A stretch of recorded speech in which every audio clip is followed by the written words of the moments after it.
प्रभुंकर धन्यवाद हो। प्रभुंकर आराधना करिबा, प्रभुंकर नाम को उच्चरे रखिबा केरे उत्तम विषय। प्रभुंकर सेवा करिबा, प्रभुंकर नाम को महिमान्वित करिबा आमानकर कर्तव्य। प्रभुंक उद्देश्य रे, प्रभुंकर नाम रे सुग्राह्य बलि उत्सर्ग करिबा आमानकर कर्तव्य अटे। लेखा अच्छी रोमियो 12:1 रे, अतएव हे भाई माने मु तुमको ईश्वर को दया हेतु विनती करूअछि, तुम्हें माने अपना अपना शरीर को सजीव पवित्र और ईश्वर को सुग्राह्य बलि रूपे उत्सर्ग करो, यह तो तुम्हार जुक्तियुक्त उपासना। हालेलुया। आमानकर शरीर को प्रभु को निकट रे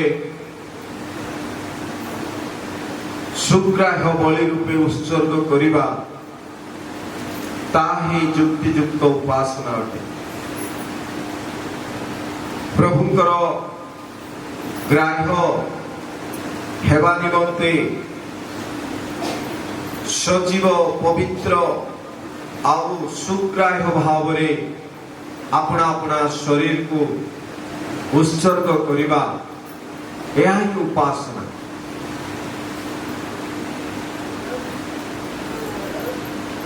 आमर शरीर को उत्सर्ग करिबा बा बलि उत्सर्ग करिबा यह कौन?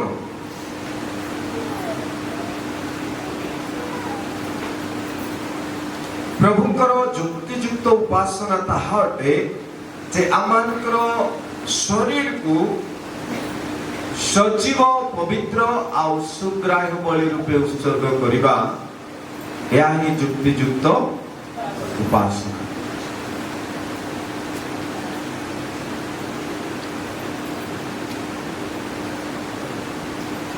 आमानकर शरीर को, देह को,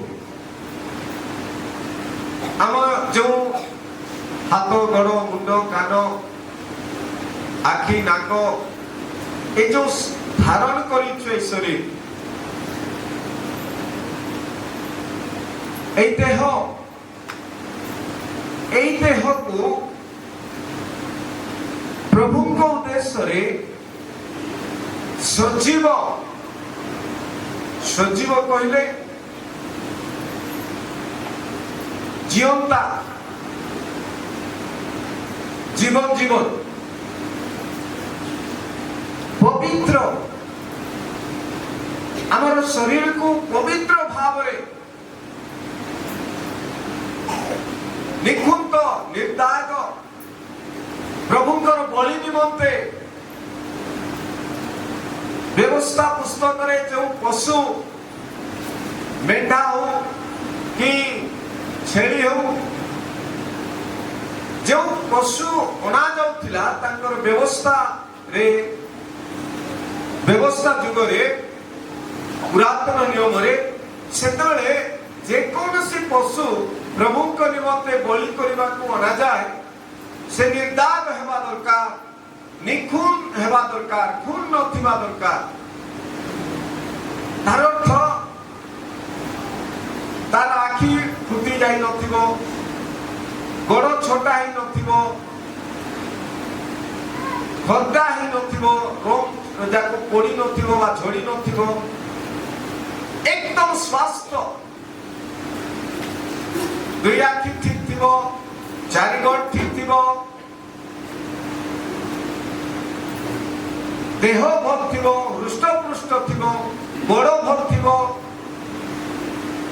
एई सब संपूर्ण आउ सुस्थता रो पशु प्रभुंकर बलि निमंते आनिबा को व्यवस्था रे लिखाई। आ ए प्रकार को सुस्थ पशु को ही बलि करा जाए प्रभुंकर निकट रे। पवित्र କୌଣସି ଖୁଣ ନଥିବ। ତ ଏଇଠି ମଧ୍ୟ ଆମମାନଙ୍କୁ ଲେଖା ଯାଉଛି ଯେ ସଜୀବ ଆଉ ପବିତ୍ର ଓ ଈଶ୍ୱରଙ୍କ ସୁଗ୍ରାହ୍ୟ ବଳି ରୂପେ, ଯେମିତି ସେମିତି ନାହିଁ, ଈଶ୍ୱରଙ୍କ ସୁଗ୍ରାହ୍ୟ ବଳି ବା ଈଶ୍ୱରଙ୍କୁ ଭାଇବା ପରି, ଆମ ଦେଶୀୟ ଭାଷାରେ ଆଉ ହିନ୍ଦୀ ଭାଷାରେ ଭାଇବା ପରି ବୋଲି ଆମେ କହୁ। जैसा भाता है प्रभु प्रभु प्रभुଙ୍କର ଚାହିଁବା ଭଳି, ଇଚ୍ଛା ଭଳି, ପ୍ରଭୁଙ୍କର ଗ୍ରହଣ ଯୋଗ୍ୟ ଗ୍ରାହ୍ୟ, ଯୋଉଟା କି ଗ୍ରହଣ ଯୋଗ୍ୟ ହେବ। ତ ତାଙ୍କର ଉପାସନା କରିବା, ତାଙ୍କରି ଆରାଧନା କରିବା ତାଙ୍କ ପାଇଁ ହେଉଛି, ତେବେ ତାଙ୍କରି ଇଚ୍ଛା ଅନୁସାରେ ହେବା ଦରକାର, ତାଙ୍କରି ଚାହିଁବା ଅନୁସାରେ ହେବା ଦରକାର। ତ ସେଇଟାକୁ କୁହାଯାଉଛି ଈଶ୍ୱରଙ୍କ ସୁଗ୍ରାହ୍ୟ। ପ୍ରଥମରେ ସଜୀବ ଜିଅନ୍ତା, ତାପରେ ପବିତ୍ର ଅର୍ଥାତ୍ ନିଖୁଣ, ନିର୍ଦ୍ଦାର, ନିଷ୍ପାପ, ଶରୀରରେ ଆଉ ଈଶ୍ୱରଙ୍କର ଗ୍ରହଣ ଯୋଗ୍ୟ ହେଲା ଭଳି, ଈଶ୍ୱରଙ୍କର ଗ୍ରହଣ ଯୋଗ୍ୟ ଉପାସନା କରିବା, ଏହା ତ ତୁମମାନଙ୍କର ଯୁକ୍ତିଯୁକ୍ତ ଉପାସନା। ପ୍ରେଜ୍ ଦ ଲର୍ଡ, ହାଲେଲୁୟା। ଆମମାନଙ୍କର ଯୁକ୍ତିଯୁକ୍ତ ଉପାସନା ହେବ, ତାହା ଈଶ୍ୱରଙ୍କର ନିକଟରେ, ଈଶ୍ୱରଙ୍କର ପାଇଁ ଏକ ଯୁକ୍ତିଯୁକ୍ତ ଉପାସନା। ଠିକ ଅଛି, ଆମେ ଚର୍ଚ୍ଚକୁ ଆସୁଛୁ, ଗୀତ ଗାଉଛୁ, ଆରାଧନା କରୁଛୁ, ସ୍ତୁତି ପ୍ରଶଂସା କରୁଅଛୁ, ପ୍ରଭୁଙ୍କର ଏଥିରେ ମହିମା ହଉଛି, ପ୍ରଭୁଙ୍କର ଗୌରବ ହଉଛି। କିନ୍ତୁ ଏଇ ଯୋଉ ମାନେ ଶରୀର ବିଷୟରେ କୁହାଯାଉଛି, ଆମମାନଙ୍କର ଶରୀରରେ ଈଶ୍ୱରଙ୍କର ଉପାସନା କରିବାର ଅଛି ବା ଶରୀରକୁ ଉତ୍ସର୍ଗ କରିବାର ଅଛି। ଶରୀରକୁ ଆମେ ଉତ୍ସର୍ଗ କରିବା। ଆମ ଶରୀର ଈଶ୍ୱରଙ୍କର ମନ୍ଦିର ଅଟେ, ଆଉ ସେହି ମନ୍ଦିର ପବିତ୍ର ଅଟେ।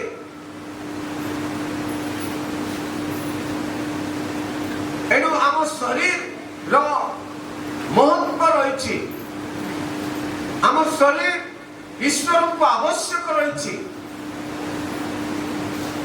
ଆମ ଶରୀର ଈଶ୍ୱରଙ୍କ ନିମନ୍ତେ ଉତ୍ସର୍ଗୀକୃତ କରାଯିବା ଆବଶ୍ୟକ ଅଟେ। ତେବେ ଆମମାନଙ୍କର ଶରୀରରେ ଯାହା ଇଚ୍ଛା, ଆମର ଇଚ୍ଛା ନ ହୋଇ ଈଶ୍ୱରଙ୍କର ଇଚ୍ଛା ସାଧନ ହେବା ଦରକାର। ଏଥିପାଇଁ ଆମର ଶରୀରକୁ ଆମେ ନିଜ ପାଇଁ ବଳି କରିଦେବାର ଅଛି। ନିଜ ପାଇଁ ଆଉ ଆମର ଶରୀରକୁ ବ୍ୟବହାର କରିବାକୁ ନାହିଁ। ଆମର ଶରୀର ଈଶ୍ୱରଙ୍କର ପାଇଁ ଗୌରବ ଆଣିବା ଦରକାର। ଆମର ଶରୀର ଈଶ୍ୱରଙ୍କର ବାକ୍ୟ ମାନିବା ଦରକାର। ଆମର ଶରୀର ଈଶ୍ୱରଙ୍କୁ ଗୌରବ ଦେବା ଦରକାର। ଈଶ୍ୱରଙ୍କ ନିମନ୍ତେ ବଳି ହେବା ଦରକାର, ଉତ୍ସର୍ଗୀକୃତ ହେବା ଦରକାର। ପ୍ରେଜ୍ ଦ ଲର୍ଡ, ହାଲେଲୁୟା, ହାଲେଲୁୟା, ହାଲେଲୁୟା।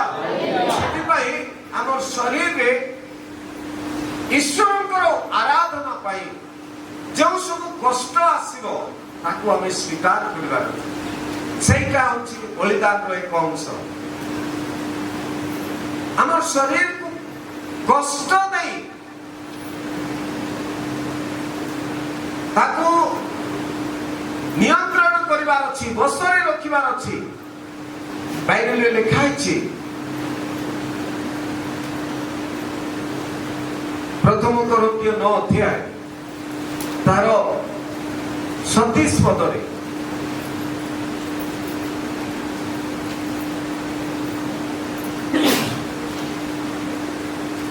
କବିତା ଭାଇ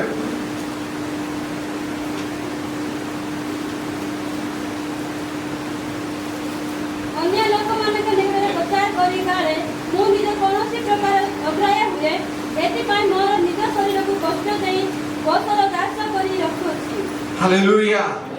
ପାଉଲ ପ୍ରଭୁଙ୍କର ଦାସ, ସେ ଏଠି କହୁଛନ୍ତି ଯେ ମୁଁ ଅନ୍ୟମାନଙ୍କୁ ପ୍ରଚାର କରି କାଳେ ମୁଁ ନିଜେ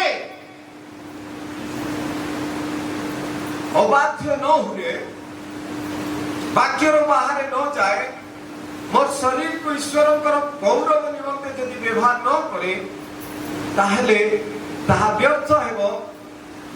ଏଥିପାଇଁ ମୁଁ ମୋ ଶରୀରକୁ କଷ୍ଟ ଦେଇ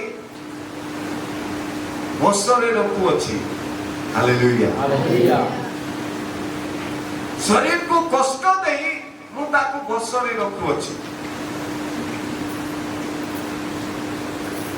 କଷ୍ଟ ଦେବାଟା ଈଶ୍ୱରଙ୍କ ନିମନ୍ତେ ବଳି କରିବାଟା।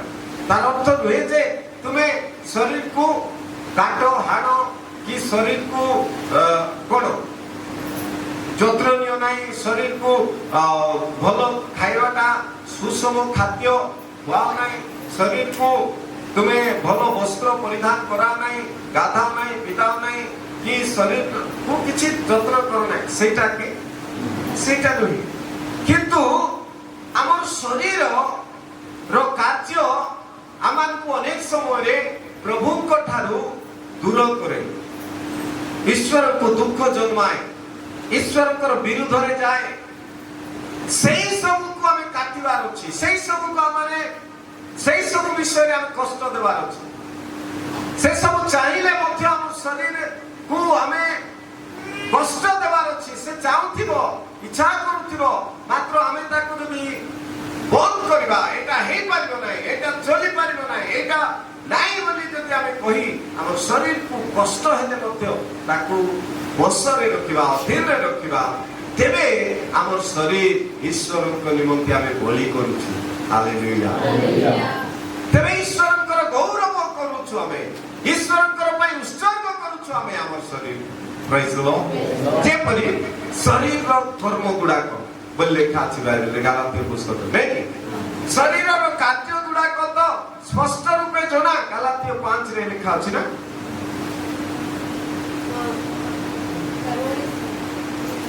ଗାଲାତ୍ୟ 5:19। ହଁ, ଶରୀରର କାର୍ଯ୍ୟ ଗୁଡାକ ତ ସ୍ପଷ୍ଟ ରୂପେ ଜଣା। ତାହା ସବୁ କଣ? ବ୍ୟଭିଚାର, ଅଶୁଚିତା, କାମୁକତା, ପ୍ରତିମା ପୂଜା, କୁହୁକ, ଶତ୍ରୁତା, ବିବାଦ, ଦ୍ୱେଷ, କ୍ରୋଧ, ସ୍ୱାର୍ଥପରତା, ଦଳଭେଦ, ମତଭେଦ, ଈର୍ଷା, ମତତା ବୋଲି ମାତ୍ରାଟା, ମଦ ପିଇବାଟା, ରଙ୍ଗରସ ଇତ୍ୟାଦି। ଏଠି ଆମକୁ ଶରୀରର କାର୍ଯ୍ୟ ଗୁଡାକ, ଯୋଉ କାର୍ଯ୍ୟ ଗୁଡାକ ଏଠି ଲିଷ୍ଟ କରାଯାଇଛି, ତା ବାଦେ ମଧ୍ୟ ଆହୁରି ଅନେକ କାର୍ଯ୍ୟ ଅଛି, ଯୋଉ ସବୁ କି ଈଶ୍ୱରଙ୍କ ଠାରୁ ଆମକୁ ଦୂର କରିଦିଏ, ଈଶ୍ୱରଙ୍କର ବିରୁଦ୍ଧରେ ପାପ କରାଏ, ଈଶ୍ୱରଙ୍କର ବିରୁଦ୍ଧରେ ମାନେ ଆମକୁ ଦୋଷୀ କରାଏ। এই ସବୁ କାର୍ଯ୍ୟ, এই ସବୁ ଶାରୀରିକ କାର୍ଯ୍ୟ, ଶରୀରର କାର୍ଯ୍ୟ। ଏଣୁ এই ଶରୀରର କାର୍ଯ୍ୟକୁ ଆମକୁ ନାଶ କରିବାର ଅଛି, ବନ୍ଦ କରିବାର ଅଛି। ଶରୀରକୁ କଷ୍ଟ ହେଲେ ମଧ୍ୟ ଆମେ ଶରୀରକୁ ଏଥିପାଇଁ ବାଧା ଦେଇ ସେ ସବୁକୁ ନଷ୍ଟ କରି କାଟି ଆମମାନେ ଆମ ଶରୀରକୁ ଈଶ୍ୱରଙ୍କର ଗୌରବ ପାଇଁ ବଳି ଉତ୍ସର୍ଗ କରିବାର ଅଛି। Hallelujah, hallelujah. ଆମେ ଗତ ରବିବାର ଆଲୋଚନା କରିଥିଲୁ ଯେ ଆମମାନେ ଆମମାନଙ୍କର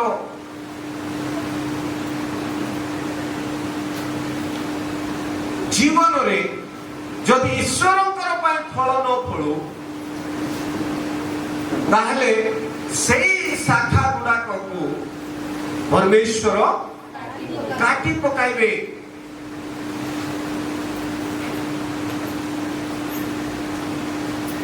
ପରମେଶ୍ୱରଙ୍କ ନିମନ୍ତେ ଆମେ ଯଦି ଫଳ ଫଳିବା ନାହିଁ, ବ୍ୟବହାର ହେବା ନାହିଁ, ତାହେଲେ ପରମେଶ୍ୱର हमको काटी पकाइबे तार काटी पकाइबार अर्थ हमको बाहर कर देबे हमको अलगा कर देबे मने करंतु आमे समस्ते प्रभु करो गोटे गोटे डालो बा खेंदा आमे प्रभु को ठार जोड़ा जाइछु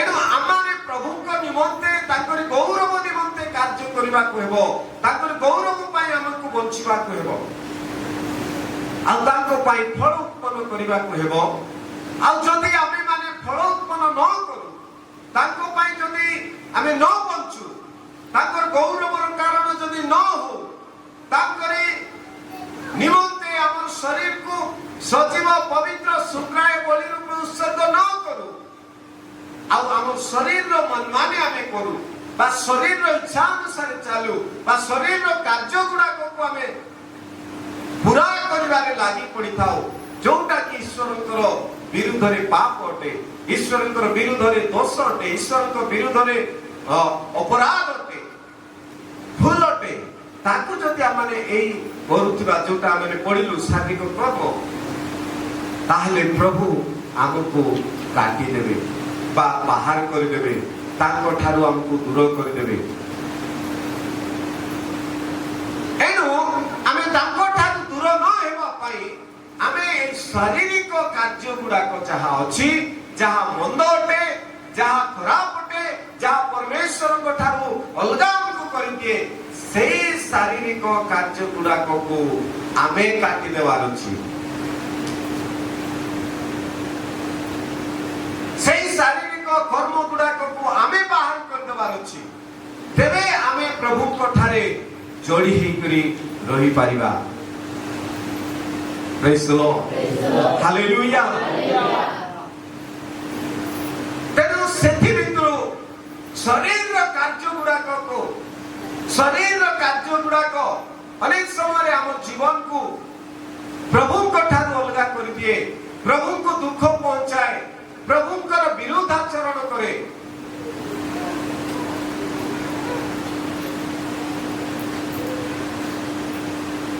सेथि पई ए शरीर को हमें बलि उत्सर्ग करिवार अछि पाप काम सकासे ए शारीरिक कार्य गुडा कर सकासे जो सब इठी लिस्ट अछि सेही सब काम पाई हम शरीर को बलि उत्सर्ग कर देवार अछि तेबे प्रभु को पाई हमारे बंची पारिबा प्रभु कर गौरवर कारण होई पारिबा प्रभु कर सुग्राह हो हेई पारिबा praise the lord hallelujah hallelujah प्रिय भाई माने प्रिय भौणी माने सुनी पारुछ कि समस्त बुझुछ हमर शरीर रो कार्य गुडा को जो सब इठी लिस्ट अछि बेविचार कामकता दोष हिंसा आउ दलभेद मतभेद ईर्षा कपट मदता रंगरुष এই सब शारीरिक कार्य हमर आत्मार विरोधाचरण करे आत्मा को हमको बढ़िबा को दिए नहीं एनो शरीर कार्य को हमें काटी पकाइबार अछि शरीर कार्य को हमें नष्ट करबार अछि ए शरीर हमको से सब चाहे जो सब लिस्ट अछि जो सब पाउल लेखुछंती से सब हम शरीर पाई आशा करे हम शरीर चाहे मात्र शरीर चाहिबाटा ईश्वरकर विरुद्ध रे पाप हेबा हेतु हमको सीता को काटिबार अछि तबे गुड लोक दुटा चाहुथिबो ताको हमें जदी मना करिबा तबे से दुख करिवो कि नाही दुख करिवो कि नाही करिवो तबे शरीर मध्य चाहिबाटा हमें शरीर को हमें निजे जदी मना करिबा तबे शरीर को कष्ट लागिवो शरीर को बाधा हेबो किंतु बाधा हेले हो सेटा तो बलि उत्सर्गर एक भाग अटे सेटा तो बलि करिबार गुटे भाग अटे गुटे काम अटे सेटा हे को बलि আমার শরীর কো জীবনটা সেটা বলি করুছু বলি করন্তু আমার শরীর মদ পিবা পাই ইচ্ছা করুছি মাত্র আমি তাকে জোর জবরদস্ত বন্ধ করুছু আমার শরীর কো কষ্ট দেই করি কষ্ট হলে মধ্য আমি সেটা করু না শরীর কো মানু না শরীর রে সেটা দেউ না শরীর কো কষ্ট লাগিব মাত্র তাকু মানে কষ্ট দেই করি অধীନରେ ରଖୁଛୁ ବସରେ ରଖୁଛୁ ସେଇଟା ଆମେ ଶରୀରକୁ ପ୍ରଭୁଙ୍କ ପାଇଁ ସୁଗ୍ରାହ୍ୟ ରୂପେ ବଳି କରୁଛୁ ହାଲେଲୁୟା এইটা বলি করিবার ଗୋଟେ অংশ এই প্রকার ছোট ছোট বিষয় আমার শরীর যেটা চাହୁଥିବ সেই চাইবাটা প্রভুଙ୍କର বিরোধରେ ହେଉଥିବ প্রভুଙ୍କର ଦୁଃଖଦାୟକ ବିଷୟ ହେଉଥିବ ତେବେ ତାକୁ ଯଦି ଆମେ ବନ୍ଦ କରୁଛୁ তাহলে শরীরକୁ ଆମେ বলি କରୁଛୁ ଆମେନ୍ ଆଉ ଈଶ୍ୱରଙ୍କର ସୁଗ୍ରାହ୍ୟ ରୂପେ ଗ୍ରହଣ ହେଉଛି ବୁଝିପାରୁଛ ଭାଇମାନେ ବୁଝୁଛ ତେବେ ଆମେ କଣ କରିବାର ଅଛି ଶରୀର ଯୋଉଟା ଚାହିଁବ ସେଇଟା ଯଦି ଈଶ୍ୱରଙ୍କର ବିରୁଦ୍ଧରେ ପାପ ହେଉଛି ତେବେ ଆମେ ତାକୁ କାଟିବାର ଅଛି ବନ୍ଦ କରିବାର ଅଛି ଆଉ କଷ୍ଟ ଦେବାର ଅଛି ଶରୀର जोटा चाहिए सेटा आमे देई परिबा नहीं कोइ परिबा नहीं कारण आमे हम प्रभु को पाई मनोनीत हेछु हालेलुया आमे बछा जाइछु आमे प्रभु को लोक अटु जे परि हमर शरीर को भोक लागिवो तेबे आमे खाइबा को देबो बा खाइबो कारण ताहा कोनोसी पाप नुहे कारण शरीर पाई खाद्य दरकार अछि खाद्य पड़ी उत्तम खाद्य भलो खाद्य जोटा पाप नहीं जो खाद्य रे भूल नहीं पाप नहीं जो खाद्य रे हमर शरीर नष्ट हुए नहीं हमर शरीर खराब हुए नहीं एक प्रकार खाद्य सुषम खाद्य उपयुक्त खाद्य अखाद्य भी अछि बाइबल लिखा है तुमने अखाद्य निमंते कहीं धन व्यय करुअछ लिखा है अखाद्य पाई तमे कहीं धन व्यय करुअछ लिखा अखाद्य कौन कौन ही पारे अखाद्य हां जोटा खाइबा द्वारा हमर शरीर उपकार हुए नहीं बरम अपकार हुए पुणी अनेक विषय प्रभुकर विरोधाचरण करे ताहा होछि अखाद्य जोटा आवश्यक नहीं सेटा होछि अखाद्य आ से अखाद्य खाई करी आमे कोन करूछु धन व्यय करूछु धन खर्च करूछु के पाइले कि से वाक्य के जानि छथि कि पढि छथि केबे के पढि छथि मते से पद पर्व मने पडु नै किंतु अखाद्य निमंते तुमे काहे कि तुमरो धन व्यय करूछ कि रूपा व्यय करूछ कि लिखा छ जिसाय पुस्तक रे मते जिसाय जेरेमिया रे थाइबा के जानि छथि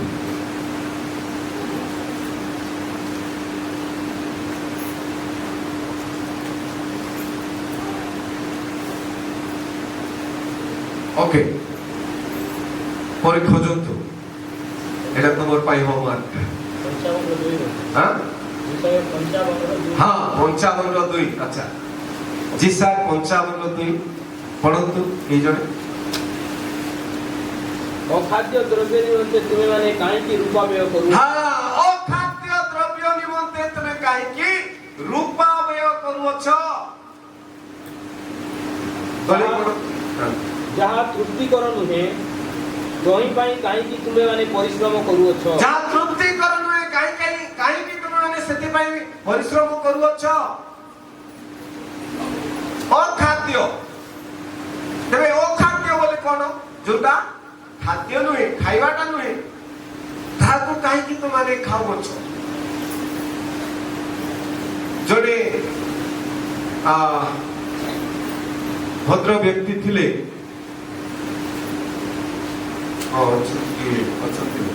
से सब जदि मद पी देथिबो तेबे से कहबो कुकुर ना खाइबाटा खाइ देली छी बरिया ना खाइबाटा खाइ देली छी से खाइथिबो मात्र कहूथिबो जे कुकुर न खाइबाटा घुसरी न खाइबाटा खाइ देली सेटा खाद्य अटे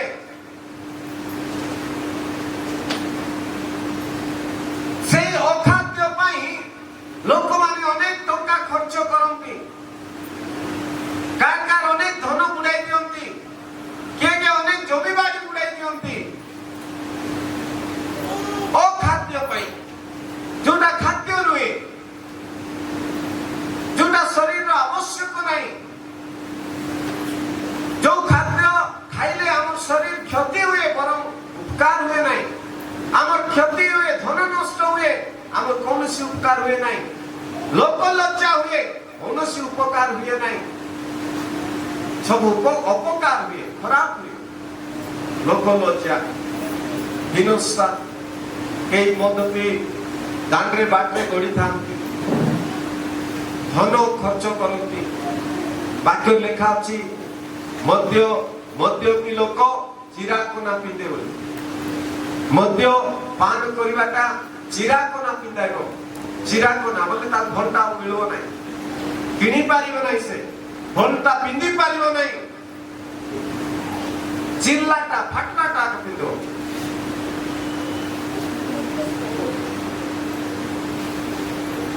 जीवन रे कौन सी घंटा मिलव नहीं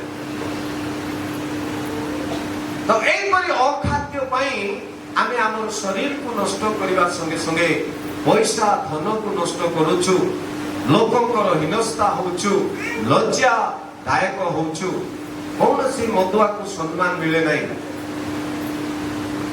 भलो जागा रे कौन सी स्थान मिलिबो नहीं तथापि मध्य लोक माने ताकू खांती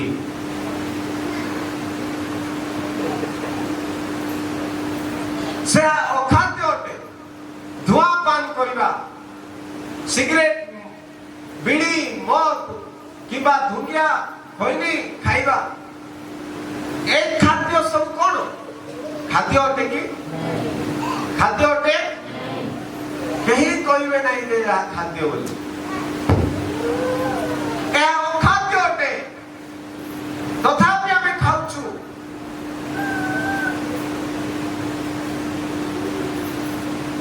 खाद्य नुहे तथापि आमे खाउछु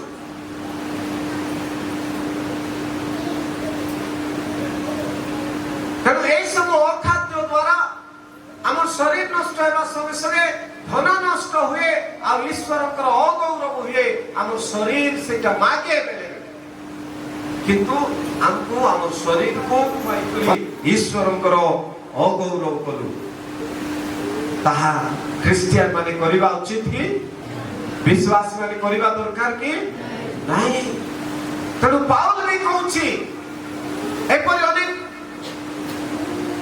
निजे कहउछि निजे निजर पई कहउछंती प्रचार को बालक मानकर पई मध्य या अनुचित अटे केवल विश्वासी पई कुआ जाय नहीं आपण को ही कुआ जबा कथा नहीं एपरि अनेक पास्टर माने मध्य अछंती शिक्षा दियंती प्रचार करती मात्र निजे निजर शरीर बसरे चलती रुहती प्रचार करी मध्य लोक को शिक्षा देवा परे मध्य लोक माने शरीर इच्छा रे चलती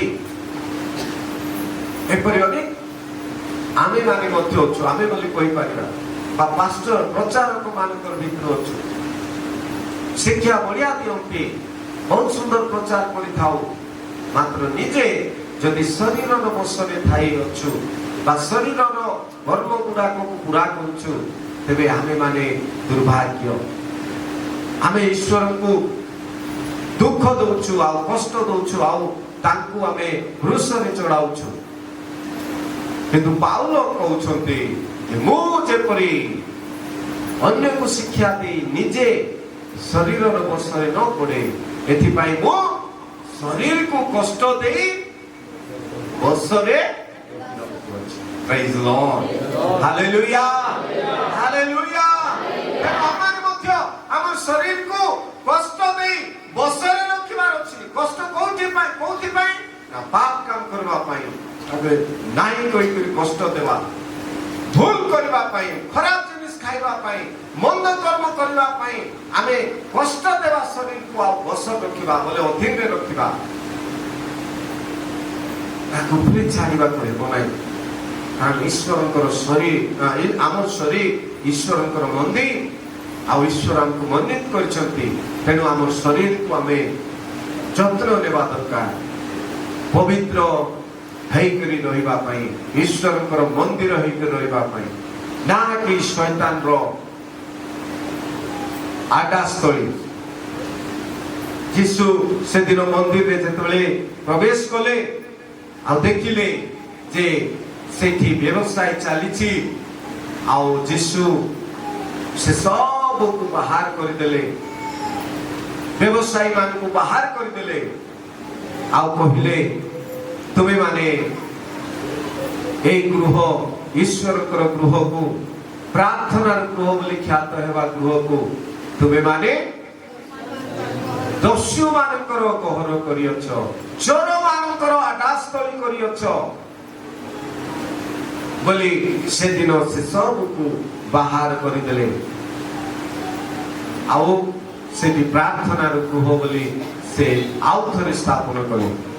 ଆମମାନଙ୍କର ଶରୀରରେ ମଧ୍ୟ ଯଦି କୌଣସି ପ୍ରକାର ମନ୍ଦ କର୍ମ, ପାପ କର୍ମ, ଭୁଲ କର୍ମ ରହିଥିବ, ତେବେ ଆମକୁ ବାହାର କରିବାକୁ ପଡିବ, ଆଉ ଆମ ଶରୀରକୁ ସଜୀବ, ପବିତ୍ର, ସୁଗ୍ରାହ୍ୟ ବଳି ରୂପେ ଉତ୍ସର୍ଗ କରିବାକୁ ପଡିବ। ଆମେ ଗତ ରବିବାର ଦେଖୁଥିଲୁ, ଆମ ଶରୀରରେ କୌଣସି ଅଙ୍ଗ ଯଦି କଣ ଦେଖା ଅଛି, କଣ ପଢିଥିଲୁ? ଯଦି ତୁମମାନଙ୍କର କୌଣସି ଅଙ୍ଗ ଯଦି ବିଘ୍ନର କାରଣ ହୁଏ, ତାହେଲେ ତାହା କାଟି ଫୋପାଡ଼ି ଦିଅ। କାରଣ ତୁମେ ଦୁଇ ଅଙ୍ଗ ଘେନି ନର୍କକୁ ଯିବା ବଦଳରେ ଗୋଟିଏ ଅଙ୍ଗ ଘେନି ଅନନ୍ତ ଜୀବନରେ ପ୍ରବେଶ କରିବା ତୁମର ପାଇଁ ଭଲ। ପ୍ରେଜ୍ ଦ ଲର୍ଡ, ହାଲେଲୁୟା। ତେଣୁ ପ୍ରିୟ ଭାଇ ଭଉଣୀ ମାନେ, ଆମମାନଙ୍କର ଅଙ୍ଗ, ଆମମାନଙ୍କର କୌଣସି କାର୍ଯ୍ୟ, କୌଣସି ସ୍ୱଭାବ ଯଦି ବିଘ୍ନର କାରଣ ହେଉଛି ପ୍ରଭୁଙ୍କର ସେବା କରିବାରେ, ପବିତ୍ର ଜୀବନ କାଟିବାରେ, ପ୍ରଭୁଙ୍କର ସୁଗ୍ରାହ୍ୟ ବଳି ରୂପେ ପବିତ୍ର ଜୀବନ କାଟିବାରେ, ଉତ୍ସର୍ଗୀକୃତ ହେବାରେ, ତାହେଲେ ଆମେ ସେହି କାର୍ଯ୍ୟକୁ କାଟି ପକାଇବାର ଅଛି, ସେହି ସ୍ୱଭାବକୁ କାଟି ବାହାର କରିଦେବାର ଅଛି, ସେହି କାମକୁ ଆମେ ଦୂର କରିଦେବାର ଅଛି। ଆଉ ଯେଉଁ ସ୍ୱଭାବ ପ୍ରଭୁଙ୍କର ପାଇଁ ଉତ୍ତମ ଅଟେ, ସୁଗ୍ରାହ୍ୟ ଅଟେ, ସେହି ସୁନ୍ଦର ସ୍ୱଭାବ, ସେହି ପବିତ୍ର ସ୍ୱଭାବ, ପବିତ୍ର ଜୀବନ, ପବିତ୍ର କାମକୁ ଆମେ ଆଗେ ବଢାଇବାର ଅଛି। ପ୍ରେଜ୍ ଦ ଲର୍ଡ। ଆମମାନଙ୍କର ଅଙ୍ଗ ପ୍ରତ୍ୟଙ୍ଗକୁ କୌଣସି ଭାବରେ ଆମେ ଶୈତାନ ହାତରେ ଅସ୍ତ୍ର ଶସ୍ତ୍ର ଭାବେ ସମର୍ପଣ କରି ନ ପାରୁ। ରୋମିଓ 6 ତାର 13 ଆଉ 14 ପଦରେ ଆମେ ଦେଖିବାକୁ ପାରିବା ଯେ ତୁମମାନଙ୍କର ଅଙ୍ଗ ପ୍ରତ୍ୟଙ୍ଗକୁ ଅଧାର୍ମିକତାର ଅସ୍ତ୍ର ଶସ୍ତ୍ର ଭାବେ ସମର୍ପଣ ନ କର। କେହି ଖୋଲିଲେ ପଡନ୍ତୁ। କିମ୍ବା ଆପଣାର ଅଙ୍ଗ ପ୍ରତ୍ୟେକଙ୍କୁ ଅଧାର୍ମିକତାର ଅସ୍ତ୍ର ଶସ୍ତ୍ର ରୂପେ ପାପ ନିକଟରେ ସମର୍ପଣ କର ନାହିଁ। ଅଧାର୍ମିକତାର ଅସ୍ତ୍ର ଶସ୍ତ୍ର ରୂପେ ପାପ ନିକଟରେ ତୁମର ଅଙ୍ଗ ପ୍ରତ୍ୟଙ୍ଗକୁ ସମର୍ପଣ କର ନାହିଁ। ଆମମାନଙ୍କର ଅଙ୍ଗ ପ୍ରତ୍ୟଙ୍ଗକୁ ପ୍ରଭୁଙ୍କର ନିମନ୍ତେ ଉତ୍ସର୍ଗୀକୃତ କରିଅଛୁ, ସୁଗ୍ରାହ୍ୟ ବଳି ରୂପେ ଆମେ ଉତ୍ସର୍ଗ କରିଦେଇଅଛୁ। ତେବେ ତାକୁ ଆମେ ଆଉ ଥରେ ଅଧାର୍ମିକ শস্ত্র ভাবে পাপ নিকটরে অর্থাৎ শয়তান নিকটরে আমি দেই পারিবা নাই। हालेलुया। हमको जागृत हेबाक पड़िबो। ध्यान दियो कोन ना हमर अंग प्रत्यंग मने कर तू हाथ गोड़ आखि कान कान नाक एटा गुटे गुटे अंग गुटे गुटे शरीर अंग हमर ए हाथ गोड़ आखि कान नाक को अधार्मिकतार अस्त्र शस्त्र भावे पाप निकटरे समर्पण करिबा नै। पाप अर्थात शैतान बा शैतानर कार्य। अस्त्र शस्त्र बोले आमर हाथ को लेकरी हमको व्यवहार करिबा, आमर गोड़ को लेकरी शैतान व्यवहार करिबा,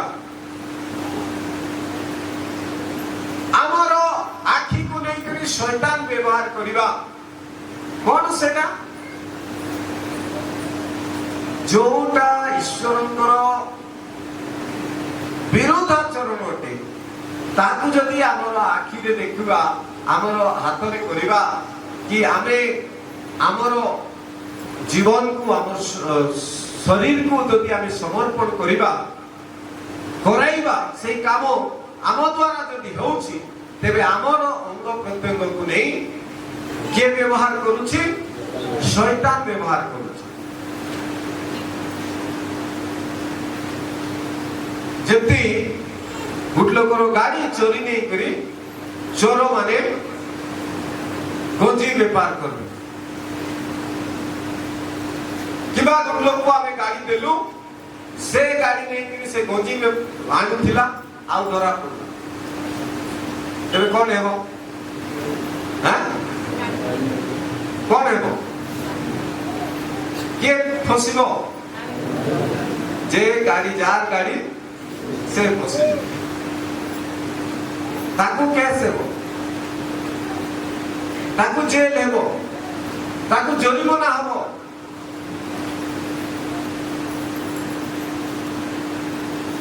तो ठीक सेमती आमे हमर अंग प्रत्यंग को नहीं शैतान को देबा नहीं। शैतान आमर हाथ गोड़ को आखि कान को व्यवहार न करू अस्त्र शस्त्र भावे बतार कार्य को पूरा करबा पाए। यदि चोर माने अन्य गाड़ी को नहीं करी व्यवहार करते दरकार पड़ले धरा पड़ले जे गाड़ी वाला धरा पड़े दंडित हुए आमे सही प्रकार न हो। आमे प्रभुंकर लोक आमर शरीर को प्रभुंक पाई देइछु आमर अंग प्रत्यंग को प्रभुंक पाई बलि करिछु तबे आमाने प्रभुंकर गौरव करिवार अछि। आमर अंग प्रत्यंग को शैतान हाथ रे व्यवहार करिवा पाई देबा नहीं अर्थात पाप करैबा को देबा प्रभुंकर विरोध रे कौनसी काम करिबा को देबा नहीं। बेले बेले शैतान आमानकर अस्त्र शस्त्र नहीं पाप कराए बा आमानकर अंग प्रत्यंग नहीं शैतान निजे व्यवहार करे और आमाने पापी होई आमे दंडित हो आमाने अधर्म करे धरा पड़ू शैतान हमको व्यवहार करे यूज करे आउ दंड हमको मिलिबो नरकर दंड हमको मिलिबो विनाश हमको आसीबो। तो केते बड़ो माने अज्ञान भाव रे आमे विनाश होछु मनुष्य मान को सही परी शैतान व्यवहार करूछि। शैतान समस्त मानव जाति ऊपर से कार्य करूछि बा धरि अछि आ अनेक को पाप रे प्रवेश कराई अछि अधर्मता रे प्रवेश कराई अछि। मनुष्य तो धार्मिक थिला मात्र शैतान मिथ्या कही से मानकु भ्रमित कला आ निज आड़ को टाणी नेला और से मानकु पाप रे पतित कराइला ईश्वर को ठारू दूर कर देला ईश्वर को ठारू अलगा कर देला ଆଉ ଆଜି ଆମେ ସୁଯୋଗ ପାଇଛୁ ପୁନର୍ବାର ଆମର ପ୍ରଭୁଙ୍କୁ ସାକ୍ଷାତ କରିବା ପାଇଁ ଭେଟିବା ପାଇଁ ଆମେ ପ୍ରଭୁଙ୍କୁ ଆମେ ଖୋଜି କରି ପାଇଛୁ ହାଲେଲୁୟା ତେଣୁ ଆମେ ଆଉ ଥରେ ଶୈତାନର ଜାଲରେ ପଡ଼ିବା ଆଉ ଥରେ ଆମେ ସେ ମିଥ୍ୟାବାଦୀର କଥାରେ ପଡ଼ିବା ନାହିଁ ଆମେ ଆଉ ଥରେ ସେଇ ପାପର ଜନ୍ମଦାତା ଶୈତାନ ତାର କବଳରେ ପଡ଼ିବା ନାହିଁ ଆମେ ଟିକେ ଏବେ ଚାଲାକ ହେବାର ଅଛି କାନାକୁ ଥରେ ଥରେ ବାଡ଼ି ହଜିବ ତାପରେ ସେ ବଡ଼ ଜାଗ୍ରତରେ ରଖିଥିବ ବାଡ଼ି ଧରି କରି ରଖିଥିବ ଚପାଇ କରି ରଖିଥିବ ଗୋଡ଼ ନହେଲେ ହାତ ରଖିଥିବ କାନ୍ଧରେ ଖାକରେ ଜାକିକି ରଖିଥିବ କାରଣ କାଳେ ଆହୁରି ହଜିଗଲେ ହଇରାଣ ତ ଠିକ ସେହିପରି ତାକୁ ଯଦି ବୁଦ୍ଧି ଅଛି ତେବେ ଖ୍ରୀଷ୍ଟିଆନ ମାନଙ୍କୁ ମଧ୍ୟ ବୁଦ୍ଧି ଥିବା ଦରକାର ହାଲେଲୁୟା ଆମେ ଥରେ ପାପରେ ପଡ଼ିଥିଲୁ ଥରେ ଆମେ ଅନ୍ଧକାରରେ ପଡ଼ିଥିଲୁ ଥରେ ଆମର ଶରୀରକୁ ବ୍ୟବହାର କରିଥିଲା ଥରେ ଆମର ଶରୀରକୁ ସେ ରାଜତ୍ୱ କରୁଥିଲା ମାତ୍ର ଏବେ ଯୀଶୁ ଆମକୁ ଆମ ଶରୀରକୁ ମୁକ୍ତ କରିଛନ୍ତି ଏଣୁ ଆମେ ମୁକ୍ତ ଅଟୁ ବର୍ତ୍ତମାନ ଆମେ ସ୍ୱାଧୀନ ଅଟୁ ପ୍ରଭୁଙ୍କ ଠାରେ ଆମର ଶରୀରକୁ ସଜୀବ ପବିତ୍ର ସୁଗ୍ରାହ୍ୟ ବଳି ରୂପେ ଉତ୍ସର୍ଗ କରି ପାପ ପାଇଁ ଦୁଷ୍ଟତା ପାଇଁ ମନ୍ଦତା ପାଇଁ ଆମେ ଆମର ଶରୀରକୁ ବଳି ଉତ୍ସର୍ଗ କରି କଷ୍ଟ ଦେଇ ବସରେ ରଖି ପ୍ରଭୁଙ୍କର ମହିମା କରିବା ପାଇଁ ପ୍ରଭୁଙ୍କର ଗୌରବ କରିବା ପାଇଁ ଆମେ ସର୍ବଦା ଆମର ଅଙ୍ଗ ପ୍ରତ୍ୟଙ୍ଗକୁ ବ୍ୟବହାର କରିବା ହାଲେଲୁୟା ହାଲେଲୁୟା ଆମର ଅଙ୍ଗ ପ୍ରତ୍ୟଙ୍ଗକୁ ପ୍ରଭୁଙ୍କର ଗୌରବ ପାଇଁ ବ୍ୟବହାର କରିବା ପ୍ରଭୁଙ୍କର ମହିମା ପାଇଁ ବ୍ୟବହାର କରିବା ଆମେ ତାଳି ମାରିବା ଆପଣା ହାତରେ ହାତ ଉଠାଇବା ପ୍ରଭୁଙ୍କର ମହିମା କରିବା ମୁଖ ଖୋଲି ଆମର ଓଠରେ ଜିଭରେ ପ୍ରଭୁଙ୍କର ନାମ ନେଇ ଧନ୍ୟବାଦ କରିବା ଆମର ପାଦରେ ନାଚି ନାଚି ପ୍ରଭୁଙ୍କର ଗୌରବ କରିବା ଆମମାନଙ୍କର ଦୃଷ୍ଟି ଆମମାନଙ୍କର କର୍ଣ୍ଣ ପରମେଶ୍ୱରଙ୍କର ମହିମା କରୁ ପରମେଶ୍ୱରଙ୍କର ଗୀତ ଶୁଣୁ ପ୍ରଭୁଙ୍କର ଆରାଧନା କରୁ ହାଲେଲୁୟା ହାଲେଲୁୟା ହାଲେଲୁୟା ହାଲେଲୁୟା ଏହା ହେଉଛି ସଜୀବ ପବିତ୍ର ଆଉ ସୁଗ୍ରାହ୍ୟ ରୂପେ ପ୍ରଭୁଙ୍କ ନିମନ୍ତେ ଉତ୍ସର୍ଗ କରିବା ଏଣୁ ଯେତେ ସବୁ ମନ୍ଦ ବିଷୟ ଅଛି ଆମ ଶରୀରରୁ ଆମେ କାଟିବାର ଅଛି ଯେତେ ସବୁ ପାପ ବିଷୟ ଅଛି ତାକୁ ଆମେ କାଟିବାର ଅଛି ନହେଲେ ଆମେ କଟାଯିବା ଯେମିତି ଆମେ କଟା ନ ଯାଉ ଏଥିପାଇଁ ଶରୀରର ମନ୍ଦ କର୍ମ ସବୁକୁ ପାପ କର୍ମ ସବୁକୁ ଅଧର୍ମ କର୍ମ ସବୁକୁ ଆମେ କାଟି ପକାଇବା ହାଲେଲୁୟା ହାଲେଲୁୟା ହାଲେଲୁୟା ଯେଉଁ ଗଛ ଫଳ ନ ଫଳେ ତାକୁ କାଟି ସେ ନିଆଁରେ ଜଳିବା ନିମନ୍ତେ ପକାଇ ଦିଅନ୍ତି ଗୋଟେ ଗଛ ଥିଲା ଡିମ୍ବୁରି ଗଛ ଆଉ ପ୍ରଭୁ ଯୀଶୁ ସେଇ ଗଛରେ ଫଳ ଆଶା କରି ଗଲେ ସେ ଗଛ ପତ୍ରରେ ପରିପୂର୍ଣ୍ଣ ଥିଲା ଆଉ ଯୀଶୁ ତାର ନିକଟକୁ ଫଳ ଆଶା କରି ଗଲେ କିନ୍ତୁ ଗୋଟିଏ ବି ଫଳ ପାଇଲେ ନାହିଁ ମାର୍କ 11 ଅଧ୍ୟାୟ 12 ପଦରୁ 25 ପଦ ମଧ୍ୟରେ ସେହି ଘଟଣା ସେ କଥା ଲେଖା ହେଇଛି ପଢନ୍ତୁ କେହି ଜଣେ ତହିଁ ଆର ଦିନ ସେମାନେ ବେଥନିଆରୁ ଆସୁଥିବା ସମୟରେ ସେ କ୍ଷୁଧିତ ହେଲେ ଆଉ ସେ ଦୂରରୁ ପତ୍ର ଥିବା ଗୋଟିଏ ଡିମ୍ବିରି ଗଛ ଦେଖି କିଏ ଜାଣେ ସେଥିରୁ ଫଳ ପାଇବେ ଏହି ଆଶାରେ ତାହା ପାଖକୁ ଗଲେ କିନ୍ତୁ ପାଖକୁ ଆସି ସେ ପତ୍ର ବିନା ଆଉ କିଛି ପାଇଲେ ନାହିଁ କାରଣ ସେତେବେଳେ ଡିମ୍ବିରି ଫଳର ସମୟ ନଥିଲା শয়তান নিজে ব্যবহার করে ও আমনালে পাপী হই আমি দণ্ডিত হই আমানে অধর্ম করে ধরা পড়ু শয়তান আমকু ব্যবহার করে ইউজ করে আউ দণ্ড আমকু মিলিব নরকর দণ্ড আমকু মিলিব বিনাশ আমকু আসিব তো কেতে বড় মানে অজ্ঞান ভাবরে আমি বিনাশ হচ্ছু মনুষ্য মানকু সেইপরি শয়তান ব্যবহার করুছি শয়তান সমস্ত মানব জাতি উপরে সে କାର୍ଯ୍ୟ କରୁଅଛି ବା ଧରିଅଛି ଆଉ ଅନେକକୁ ପାପରେ ପ୍ରବେଶ କରାଇଅଛି, ଅଧର୍ମତାରେ ପ୍ରବେଶ କରାଇଅଛି। ମନୁଷ୍ୟ ତ ଧାର୍ମିକ ଥିଲା, ମାତ୍ର ଶୈତାନ ମିଥ୍ୟା କହି ସେମାନଙ୍କୁ ଭ୍ରମିତ କଲା ଆଉ ନିଜ ଆଡକୁ ଟାଣି ନେଲା ଓ ସେମାନଙ୍କୁ ପାପରେ ପତିତ କରାଇଲା, ଈଶ୍ୱରଙ୍କ ଠାରୁ ଦୂର କରିଦେଲା, ଈଶ୍ୱରଙ୍କ ଠାରୁ ଅଲଗା କରିଦେଲା। ଆଉ ଆଜି ଆମେ ସୁଯୋଗ ପାଇଛୁ ପୁନର୍ବାର ଆମର ପ୍ରଭୁଙ୍କୁ ସାକ୍ଷାତ କରିବା ପାଇଁ, ଭେଟିବା ପାଇଁ ଆମେ ପ୍ରଭୁଙ୍କୁ ଆମେ ଖୋଜି କରି ପାଇଛୁ।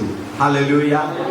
ତେଣୁ ଆମେ ଆଉ ଥରେ ଶୈତାନର ଜାଲରେ ପଡ଼ିବା, ଆଉ ଥରେ ଆମେ ସେ ମିଥ୍ୟାବାଦୀର କଥାରେ ପଡ଼ିବା ନାହିଁ, ଆମେ ଆଉ ଥରେ ସେଇ ପାପର ଜନ୍ମଦାତା ଶୈତାନ ତାର କବଳରେ ପଡ଼ିବା ନାହିଁ।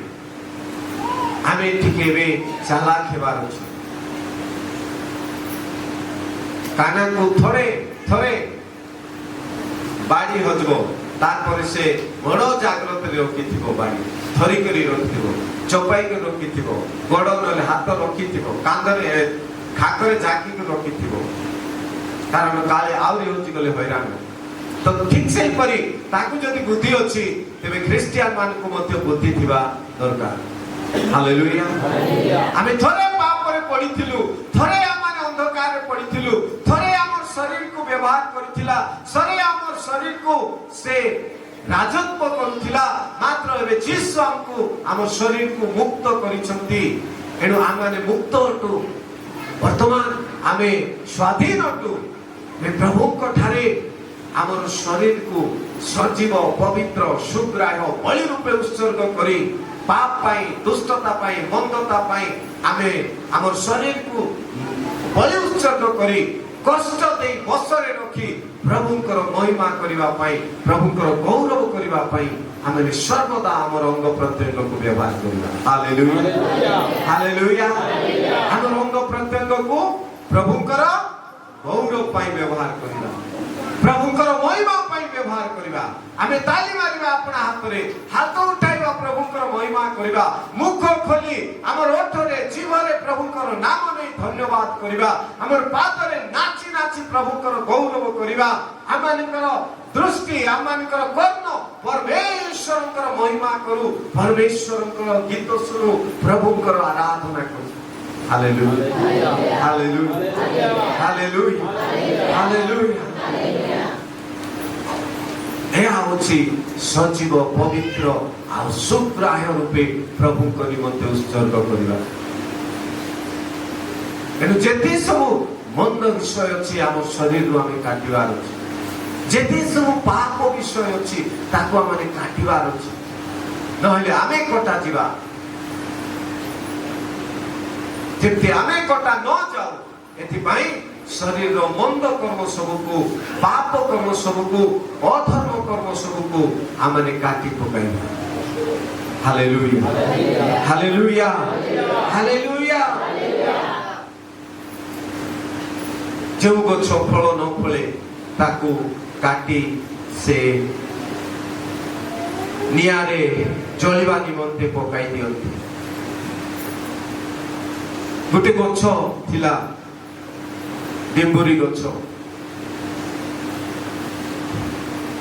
ଆଉ ପ୍ରଭୁ ଯୀଶୁ ସେଇ ଗଛରେ ଫଳ ଆଶା କରି ଗଲେ। ସେ ଗଛ ପତ୍ରରେ ପରିପୂର୍ଣ୍ଣ ଥିଲା, ଆଉ ଯୀଶୁ ତାର ନିକଟକୁ ଫଳ ଆଶା କରି ଗଲେ, କିନ୍ତୁ ଗୋଟିଏ ବି ଫଳ ପାଇଲେ ନାହିଁ। ମାର୍କ 11 ପଦରୁ 25 ପଦ ମଧ୍ୟରେ ସେହି ଘଟଣା, ସେ କଥା ଲେଖା ହେଇଛି। ପଢନ୍ତୁ କେହି ଜଣେ। ତହିଁଆର ଦିନ ସେମାନେ ବେଥନିଆରୁ ଆସୁଥିବା ସମୟରେ ସେ କ୍ଷୁଧିତ ହେଲେ, ଆଉ ସେ ଦୂରରୁ ପତ୍ର ଥିବା ଗୋଟିଏ ଡିମ୍ବିରି ଗଛ ଦେଖି କେଜାଣେ ସେଥିରୁ ଫଳ ପାଇବେ, ଏହି ଆଶାରେ ତାହା ପାଖକୁ ଗଲେ। କିନ୍ତୁ ପାଖକୁ ଆସି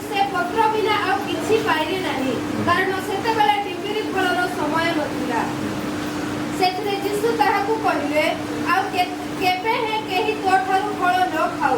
ତାହାଙ୍କ ଶିଷ୍ୟମାନେ ଏହି କଥା ଶୁଣିଲେ। ତାହାପରେ ସେମାନେ ଜେରୁସାଲେମକୁ ଆସିଲେ ଆଉ ସେ ମନ୍ଦିରରେ ପ୍ରବେଶ କରି ସେ ସ୍ଥାନରେ କ୍ରୟ ବିକ୍ରୟ କରୁଥିବା ଲୋକମାନଙ୍କୁ ବାହାର କରିଦେବାକୁ ଲାଗିଲେ। ପୁଣି ମୁଦ୍ରା ବ୍ୟବସାୟୀମାନଙ୍କର ମେଜ ଓ କାତା ବ୍ୟବସାୟୀମାନଙ୍କର ଆସନ ଓଲଟାଇ ପକାଇଲେ। ଆଉ ମନ୍ଦିର ମଧ୍ୟ ଦେଇ କାହାରିକି କୌଣସି ପାତ୍ର ଘେନି ଯିବାକୁ ଅନୁମତି ଦେଲେ ନାହିଁ। ପୁଣି ସେ ସେମାନଙ୍କୁ ଶିକ୍ଷା ଦେଉ ଦେଉ କହିଲେ, ଏହା କ'ଣ ଲେଖା ନାହିଁ, ଆମ୍ବର ଗୃହ ସମସ୍ତ ଜାତି ନିମନ୍ତେ ପ୍ରାର୍ଥନା ଗୃହ ବୋଲି ବିଖ୍ୟାତ ହେବ, କିନ୍ତୁ ତୁମ୍ଭେମାନେ ତାହାକୁ ଦସ୍ୟୁମାନଙ୍କ ଗହଳ କରିଅଛ। ପ୍ରଧାନ ଯାଜକ ଶାସ୍ତ୍ରୀମାନେ ଏହା ଶୁଣି ତାହାକୁ କି ପ୍ରକାରେ ବିନାଶ କରିପାରନ୍ତି ତାହା ଚେଷ୍ଟା କରିବାକୁ ଲାଗିଲେ, କାରଣ ଲୋକ ସମୂହ ତାହାଙ୍କ ଶିକ୍ଷାରେ ଆଶ୍ଚର୍ଯ୍ୟାନ୍ୱିତ ହେବାରୁ ସେମାନେ ତାହାକୁ ଭୟ କରୁଥିଲେ। ପ୍ରତିଦିନ ସନ୍ଧ୍ୟା ସମୟରେ ସେମାନେ ନଗରରୁ ବାହାରି ଯାଉଥିଲେ। ସକାଳେ ସେହି ବାଟ ଦେଇ ଯିବା ସମୟରେ ସେମାନେ ଡିମ୍ବିରି ଗଛଟି ମୂଳରୁ ଶୁଖି ଯାଇଥିବା ଦେଖିଲେ। ସେଥିରେ ପିତର ପୂର୍ବ କଥା ସ୍ମରଣ କରି ତାହାଙ୍କୁ କହିଲେ, ହେ ଗୁରୁ, ଦେଖନ୍ତୁ, ଆପଣ ଯେଉଁ ଡିମ୍ବିରି ଗଛକୁ ଶାପ ଦେଇଥିଲେ ତାହା ଶୁଖିଗଲାଣି। ଯୀଶୁ ସେମାନଙ୍କୁ ଉତ୍ତର ଦେଲେ, ଈଶ୍ୱରଙ୍କଠାରେ ବିଶ୍ୱାସ ରଖ। ମୁଁ ତୁମ୍ଭମାନଙ୍କୁ ସତ୍ୟ କହୁଅଛି, ଯେ କେହି ଏହି ପର୍ବତକୁ ତୁ ଉଠି ସମୁଦ୍ରରେ ଯାଇ ପଡ଼ ବୋଲି କହିବ, ଆଉ ଆପଣା ହୃଦୟରେ ସନ୍ଦେହ ନ କରି ଯାହା କହୁଅଛି ତାହା ଘଟିବ ବୋଲି ବିଶ୍ୱାସ କରିବ, ତା ନିମନ୍ତେ ତାହା ଘଟିବ। ଓକେ ଠିକ ଅଛି। କାହାକୁ ଦରକାର ଅଛି?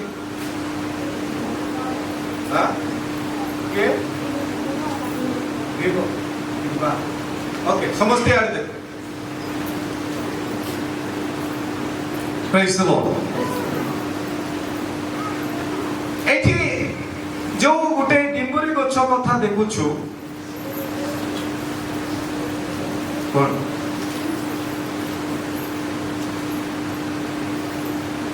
ଯେଉଁ ଗଛ ପତ୍ରରେ ପରିପୂର୍ଣ୍ଣ ଥିଲା,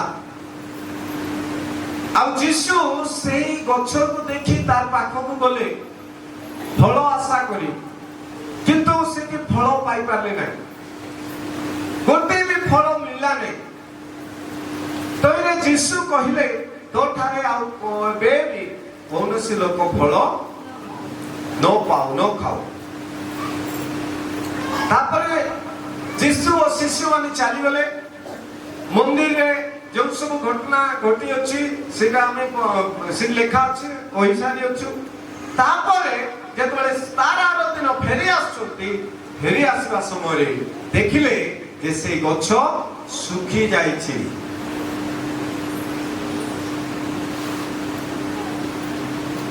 ଯେମିତି ଯୀଶୁ କହିଲେ ଯେ ତୋଠାରେ ଆଉ କେବେ ଫଳ ନ ଖାଆନ୍ତୁ କେହି, ତ ସେ ଗଛ ବଞ୍ଚିକରି ଆଉ କି ଲାଭ?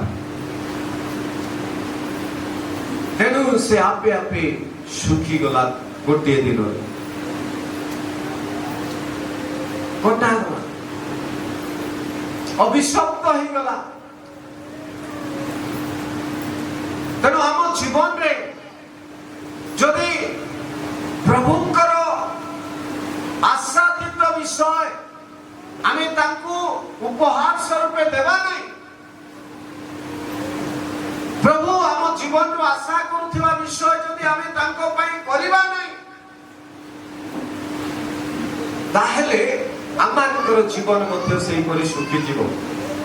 ତାହେଲେ ଆମମାନଙ୍କର ଜୀବନ ମଧ୍ୟ ସେହିପରି ଅଭିଶପ୍ତ ହେଇଯିବ। ଆଉ କୌଣସି କାମକୁ ଆସିବ ନାହିଁ, କୌଣସି ବ୍ୟବହାର ଯୋଗ୍ୟ ହେଇପାରିବ ନାହିଁ, ବା ଆମେ ଉଦ୍ଧାର ପାଇବୁ ନାହିଁ, ଆମେ ସ୍ୱର୍ଗ ରାଜ୍ୟରେ ଅନନ୍ତ ଜୀବନ ପାଇପାରିବା ନାହିଁ। ଆମମାନଙ୍କର ଜୀବନ ପ୍ରଭୁଙ୍କର ନିମନ୍ତେ ଅଟେ। ଏଥିପାଇଁ ଆମ ଜୀବନରେ ପ୍ରଭୁଙ୍କର ନିମନ୍ତେ ଫଳ ଉତ୍ପନ୍ନ କରିବା ଆବଶ୍ୟକ, ତାଙ୍କ ପାଇଁ ବ୍ୟବହାର ହେବା ଆବଶ୍ୟକ, ତାଙ୍କର ଉପାସନା ଆରାଧନା କରିବା ଆବଶ୍ୟକ, ଆମର ଜୀବନ ଦେଇ ତାଙ୍କର ଗୌରବ ହେବାର ଆବଶ୍ୟକ ରହିଛି। ସେଇଟା ଆମ ଜୀବନରୁ ସେ ଚାହାନ୍ତି। ଆମ ଜୀବନରୁ ସେ କଣ ଚାହାନ୍ତି? ଗୋଟିଏ ବିଷୟ ଲେଖା ଅଛି ଯେ ତୁମେ ମାନେ ଯେ ପବିତ୍ର ହୁଅ, ଏହା ସେ ଇଚ୍ଛା କରନ୍ତି। ଆମେନ୍। ପ୍ରେଜ୍ ଦ ଲର୍ଡ। ପ୍ରେଜ୍ ଦ ଲର୍ଡ। କେହି ଜାଣିଛନ୍ତି ସେ ପଦ? प्रथम विषय है ପ୍ରଥମ प्रथम ଭିତର 1 पितर एक ଯେଣୁ ଲେଖା ଅଛି ତୁମେମାନେ ପବିତ୍ର ହୁଅ କାରଣ ଆମେ ପବିତ୍ର। आ गोटे वाक्य लेखा अच्छी जे तुमे माने जे पवित्र हुओ एहा से इच्छा करंती ପ୍ରଥମ ତେସଲୋନିକେ 4 पढ़ो କାରଣ ତୁମେମାନେ ଯେପରି ପବିତ୍ର ହୁଅ तुमे माने जे पवित्र हुओ ଏହା एहा ଈଶ୍ୱରଙ୍କର ଇଚ୍ଛା। ईश्वरଙ୍କର इच्छा ଅର୍ଥାତ୍ ତୁମେମାନେ ଯେ हौ सेति एटा देखो भाई माने आ भौणी माने सुनो ईश्वर आम ठारू प्रथम इच्छा कौन करंती आम्बे जेपरी पवित्र हो आमे जेपरी पवित्र जीवन यापन करू आमे जेपरी शुचि जीवन यापन करू एहा ईश्वर इच्छा करंती एथिपाई आमे जागृत हेबा दरकार प्रभुकर इच्छा को आमे मानिबार अछि तबे स्वर्ग राज्य रे किए जीव लेखा अछि जे ईश्वरकर इच्छा साधन करिवो से प्रवेश करिवो ईश्वरकर इच्छा से साधन करिवो से प्रवेश करिवो तबे ईश्वरकर इच्छा कोन भाई माने कोंतु ईश्वरकर इच्छा कोन आमाने जे परि पवित्र हो या ईश्वरकर समस्त को मु जे परि पवित्र हुए यह ईश्वरकर इच्छा आ ईश्वरकर इच्छा साधन करिबा मोर कर्तव्य amen hallelujah hallelujah hallelujah Amonkar कर्तव्य हला आमनकर दायित्व हला हम ईश्वरकर इच्छा को पालन करू कारण ईश्वरकर इच्छा को जे माने पालन करिवे इच्छा को साधन करिवे से माने स्वर्ग को जिवे आ ईश्वरकर इच्छा हला हम माने पवित्र हो जदि हम पवित्र हेबा हमर अंग प्रत्यंग को पवित्र करिबा हमर शरीर को सजीव पवित्र शुक्राय बलि रूपे उत्सर्ग करिबा प्रभु को निमंते जीवन रे व्यवहार हेबा बंचिबा प्रभु को पाई फल फलिबा प्रभुंकर गौरवर कारण हेबा प्रभुंकर महिमा पाई जदि बंचिबा तेबे आमे अनंत जीवन रे प्रवेश करू नहेले आमे बई कटा दे देखो तो आ गुड वाक्य जे आजि मध्य गच्छ गुडा करे कुराडी लागि अछि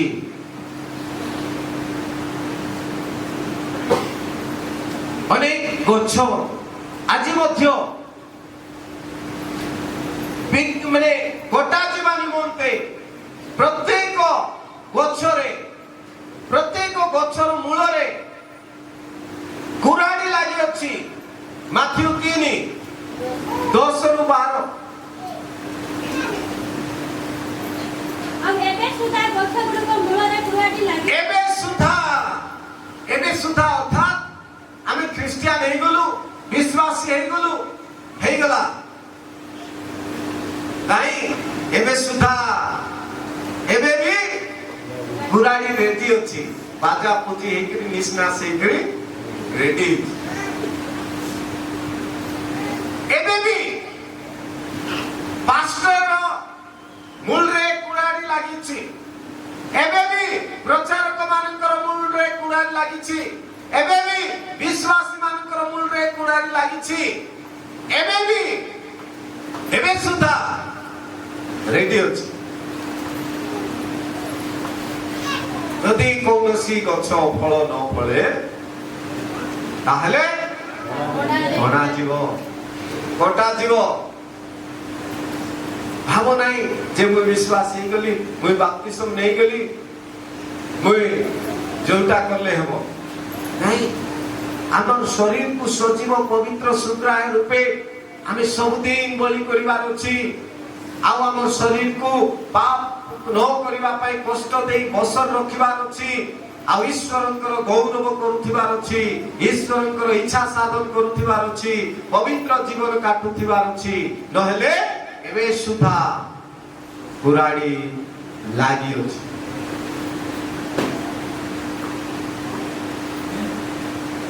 ଏବେ ବି ଲାଗିଛି।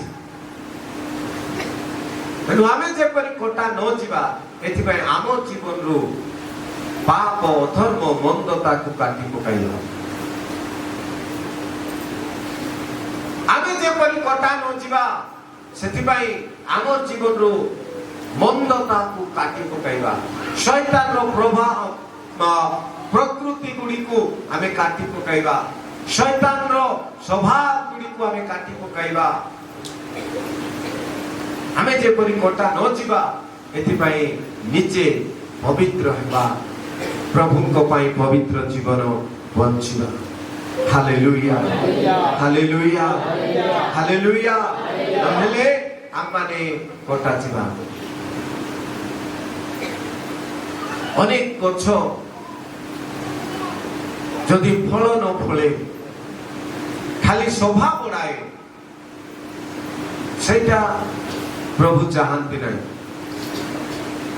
ଅନେକ ସୌକିନ ଗଛ ଅଛି, ଆଉ ବେଳେ ବେଳେ ଅନେକ ଗଛକୁ ବନସାଇ କରାଯାଏ। ବନସାଇ ବୋଲି ଜାଣିଛ? ବନସାଇ, ବନସାଇ ବୋଲେ ବଡ଼ ଗଛ ସେ ହେଇଥାନ୍ତା। ବର ଗଛ ମାନେ କେତେ ବଡ଼ ହବ? ବହୁତ ବଡ଼ ହବ ନାଇଁ? କିନ୍ତୁ ତାକୁ ଛାଁଟା ହାଣ୍ଡିରେ ରଖିକରି ଏଇଟା ଆଗ ରଖାଯାଇ ପାରିବ। କେବେ ଦେଖିଛ? ମୁଇଁ ଗଛ ପତ୍ର ବେଶୀ ପ୍ରେମ କରେ। ମୁଁ ସେଥିପାଇଁ ମୁଁ ବେଳେ ବେଳେ ଦେଖୁଥାଏ, ମୁଁ ଶିଖୁଛି ସେଟା ବି କରିବାକୁ। ଆରେ ମତେ ସୌକିନ ଲାଗିବ ଯେ ଗଛ ଲଗାଇବା, ମୋର ବହୁତ ଇଚ୍ଛା। ଆଉ ଯତ୍ନ ନେବା, ପାଣି ଦେବା, ସେ ମୋର ପେସନ, ମାନେ ଭଲ ଲାଗେ। ତ ଗଛ ପତ୍ର ଯୋଉଠି ଦେଖିବି ମତେ ବହୁତ ଖୁସି ଲାଗେ। ଆଉ ମୁଁ ଯୋଉଠି ବି ପାଷ୍ଟର ମାନଙ୍କ ମନ୍ଦାର ଯିବି, ଗୋଟେ ଗଛ ପତ୍ର ଦେଖିଲେ ଆଉ ତାକୁ ଭଲ କରି ଦେଖୁଥିବି, ଯତ୍ନ ମାନେ ନେଉଥିବି ବା ନେବା ପାଇଁ ଚାହିଁବି। ଏଇ ଗଛ କଣ ଗଛ ଦେଖିବା ପାଇଁ ଚାହିଁବି। ତ ପାଷ୍ଟର ମାନେ କହେ, ସତ ଆକା ତମେ ବେଶୀ ପ୍ରେମ କରୁଛ ଗଛକୁ। ତ ବନସାଇ ଗଲେ ବହୁତ ବଡ଼ ଗଛ ହେଇଥାନ୍ତା, ବର ଗଛ, କିନ୍ତୁ ଗୋଟେ ସାନଟା ଏଣିକିଟା ୟାଠାରୁ ବି ସାନ କରି ତାକୁ ରଖାଯାଇ ପାରିବ। ଆଉ ତାକୁ ଏକଦମ ଛୋଟ ଜାଗାରେ ରଖାଯାଇ ପାରିବ, ଜିଆ ଯାଇ ପାରିବ। ଆଉ ସେ ବର୍ଷ ବର୍ଷ 20, 30, 40 ବର୍ଷ ଯାଏ ବଞ୍ଚି କରିଥିବ।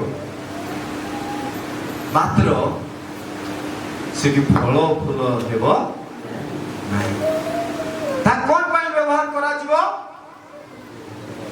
ଶୋଭା ପାଇଁ, ସୁନ୍ଦର ପାଇଁ। କଣ ପାଇଁ? ସୁନ୍ଦର ପାଇଁ, ଶୋଭା ପାଇଁ। କେବଳ ସୌକିନ ପାଇଁ, ସୁନ୍ଦର ପାଇଁ।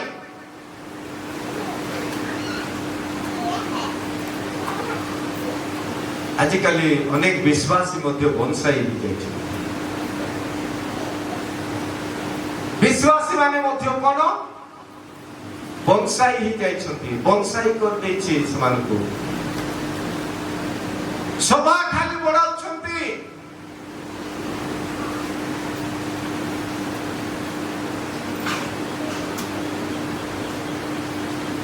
ଖାଲି ଦୃଶ୍ୟ ଦୁଶୁଛି, ଶୋଭା ବଢାଉଛନ୍ତି। 10 ବର୍ଷ 20 ବର୍ଷ ହେଲାନି ଆପଣଙ୍କର ବହୁ ଲୋକ ପରିବାର କହିବା ହାଲେଲୁୟା, ହାଲେଲୁୟା, ହାଲେଲୁୟା। ଆଉ এই ଶୋଭା ଖାଲି ବଢାଉଥିବା, ଆମେ ଗୋଟେ ମେମ୍ବର ହିସାବରେ ରହୁଥିବା, ଆମେ ଖାଲି ଯାଉଥିବା ଆସୁଥିବା, ଆଉ କୌଣସି ଫଳ ଫଳିବା ନାହିଁ, ତାହେଲେ ଆମକୁ ବାକ୍ୟ କଣ କହେ? 2 Corinthians 11 ପଦରୁ ଯଦି ଆମେ ତଳକୁ ପଢି ପଢି ଯିବା,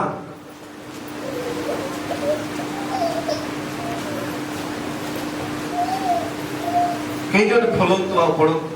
ଅତଏବ ଯଦି ତାହାର ସେବକମାନେ ମଧ୍ୟ ଧାର୍ମିକତାର ସେବକମାନଙ୍କ ବେଶ ଧାରଣ କରନ୍ତି, ତେବେ ତାହା ବଡ଼ ବିଷୟ ନୁହେଁ। ସେମାନଙ୍କର ଶେଷ ଦଶା ସେମାନଙ୍କ କର୍ମ ଅନୁସାରେ ଘଟିବ। ହଁ, ପ୍ରେଜ୍ ଦ ଲର୍ଡ। ଆମେ ବେଶ ଧାରଣ କଲେ ହେବ ନାହିଁ। ପାଷ୍ଟର ବେଶ, ପ୍ରଚାରକର ବେଶ, ବିଶ୍ୱାସୀର ବେଶ। ଖାଲି ବେଶ ଧରିଲେ ହେବ ନାହିଁ, ନାଟରେ ବେଶ ଧରବେ। ରାବଣ 10ଟା ମୁଣ୍ଡ ପିନ୍ଧିଦେବ, ନକଲି ମୁଣ୍ଡ। হ্যাঁ আହୁରି ହସ ମୁଁ ଲଙ୍କେଶ୍ୱରାଧି କୃଷ୍ଣ রাজা থি রাজা লঙ্কেশ্বরাধি। হ্যাঁ সকাল পাইলে মুকুট খোলদেলে চিত্রা মুন্ডা আখি লিমরা সব তার আর কৌনসি রাজা নাই কি মন্ত্রী নাই। ঘরে যাই পেজ করে দেব। বেশ ধারণ করিবা, তুমি বেশ ধারণ করিবা লোক এবা নাই। অনেক আজি খ্রিস্টিয়ান মানে বালক মানে ধার্মিকতার বেশ ধারণ করନ୍ତି। তা বড় কথা নহে, শয়তান মধ্য বেশ বদলায়। দীপ্তিময় দূতর বেশ ধারণ করে ଲୋକଙ୍କର ଆଗରେ ନିଜକୁ ଭଲ ଦେଖାଏ, ପ୍ରଭୁ ଦେଖାଏ ବା ଦୂତ ପରି ଦେଖାଏ। ଆଜି ଖ୍ରୀଷ୍ଟିଆନ ମାନେ ମଧ୍ୟ ସେହିପରି ବେଶ ଧାରଣ କରି, ବାଲକ ପ୍ରଚାରକ ମାନେ ମଧ୍ୟ ଅନେକ ସମୟରେ ବେଶ ଧାରଣକାରୀ, ତାର ବେଶ ଉପରେ ଯାଉ ନାହିଁ। ବେଶ ଧରିବାଟା ବଡ଼ ସହଜ, କିଛି ବଡ଼ କଥା ନାହିଁ। ବାଇବେଲ କହୁଛି ତାହା ବଡ଼ କଥା ନୁହେଁ। ଅନେକ ଲୋକ ମେଷର ବେଶ ଧରି ଆସନ୍ତି, ମାତ୍ର ସେମାନଙ୍କର ଅନ୍ତରରେ ହିଂସ୍ରକ ବାଘ ଥାନ୍ତି। ବଡ଼ ଚୈତନ୍ୟ କଥା କହନ୍ତି, ବଡ଼ ସହଜ କଥା କହନ୍ତି, ମାତ୍ର ଅନ୍ତରରେ ସେମାନେ ହିଂସ୍ରକ ବାଘ ପରେ ଆମକୁ ଗ୍ରାସ କରନ୍ତି, ବିଦୀର୍ଣ୍ଣ କରନ୍ତି, ମଣ୍ଡଳୀକୁ ବିଦୀର୍ଣ୍ଣ କରନ୍ତି, ଆମର ପରିବାରକୁ ବିଦୀର୍ଣ୍ଣ କରନ୍ତି, ଆମର ସମ୍ପର୍କକୁ ବିଦୀର୍ଣ୍ଣ କରନ୍ତି, ଆମର ଆତ୍ମିକ ଜୀବନକୁ ନଷ୍ଟ କରିଦିଅନ୍ତି, ଆମର ପ୍ରାର୍ଥନା ଜୀବନକୁ ନଷ୍ଟ କରିଦିଅନ୍ତି, ଆମର ଉଦ୍ଯୋଗ ଜୀବନକୁ ନଷ୍ଟ କରିଦିଅନ୍ତି। ଏଣୁ ବେଶରେ ଆମେ କେବେ ଯିବା ନାହିଁ। ଆମେ ନିଜେ ମଧ୍ୟ ସେଇ ପ୍ରକାର ବେଶ ଧାରଣକାରୀ ହେବା ନାହିଁ। ଖାଲି ସଭା ବଢାଇବା ଲୋକ ହେବା ନାହିଁ, ବେଶ ଧାରଣ କରନ୍ତି। ହଁ ପଢନ୍ତୁ ପଢନ୍ତୁ। ଅତଏବ ଯଦି ତାହାର ସେବକମାନେ ମଧ୍ୟ ଧାର୍ମିକତାର ସେବକମାନଙ୍କ ବେଶ ଧାରଣ କରନ୍ତି, ତେବେ ତାହା ବଡ଼ ବିଷୟ ନୁହେଁ। ସେମାନଙ୍କର ଶେଷ ଦଶା ସେମାନଙ୍କର କର୍ମ ଅନୁସାରେ ଘଟିବ। ବେଶ ଧାରଣ କଲେ କଣ ହେବ? ପ୍ରଭୁ କଣ ଜାଣୁନାହାନ୍ତି କି? ପ୍ରଭୁ କଣ ଦେଖୁନାହାନ୍ତି କି? ପ୍ରଭୁ ବିଚାର କରିବେ ନାହିଁ କି? ପ୍ରଭୁ ନ୍ୟାୟ ବିଚାରକାରୀ ପରମେଶ୍ୱର ଅଟନ୍ତି। ଆଜି ଆମେ ବେଶ ଧାରଣ କରିଥିବା ବିଶ୍ୱାସୀର ବେଶ, ଚର୍ଚ୍ଚ ଗିର୍ଜା ଗୃହକୁ ଆସୁଥିବା, ବଢିଆ ବସୁଥିବା, ଶୁଣୁଥିବା, ମାତ୍ର ଆମର ଶେଷ ଦଶା ଆମର ବେଶର ଧାରଣରେ ହେବ ନାହିଁ, ମାତ୍ର ଅରିଜିନାଲିଟିରେ ହେବ। ପ୍ରକୃତ ଆମର କର୍ମ କଣ, ଆମର ଜୀବନ କଣ, ଆମର ସ୍ୱଭାବ କଣ, ତାର ଅନୁସାରେ ଆମର ପ୍ରତିଫଳ ମିଳିବ, ବେଶ ଉପରେ ନାହିଁ। Praise the Lord. Hallelujah. Hallelujah. ବେଶ ଧାରଣ କରିବାଟା ବଡ଼ କଥା ନୁହେଁ, ବଡ଼ ସହଜ କଥା ଯେ ଯେକୌଣସି ବେଶ ଧାରଣ କରିପାରିବେ। ପୁରୁଷମାନେ ମଧ୍ୟ ନାଟରେ ସ୍ତ୍ରୀ ବେଶ ଧାରଣ କରୁଛନ୍ତି।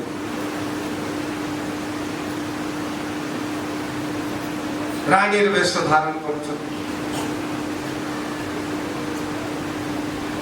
କିନ୍ତୁ ତାହା ବଡ଼ କଥା ନୁହେଁ।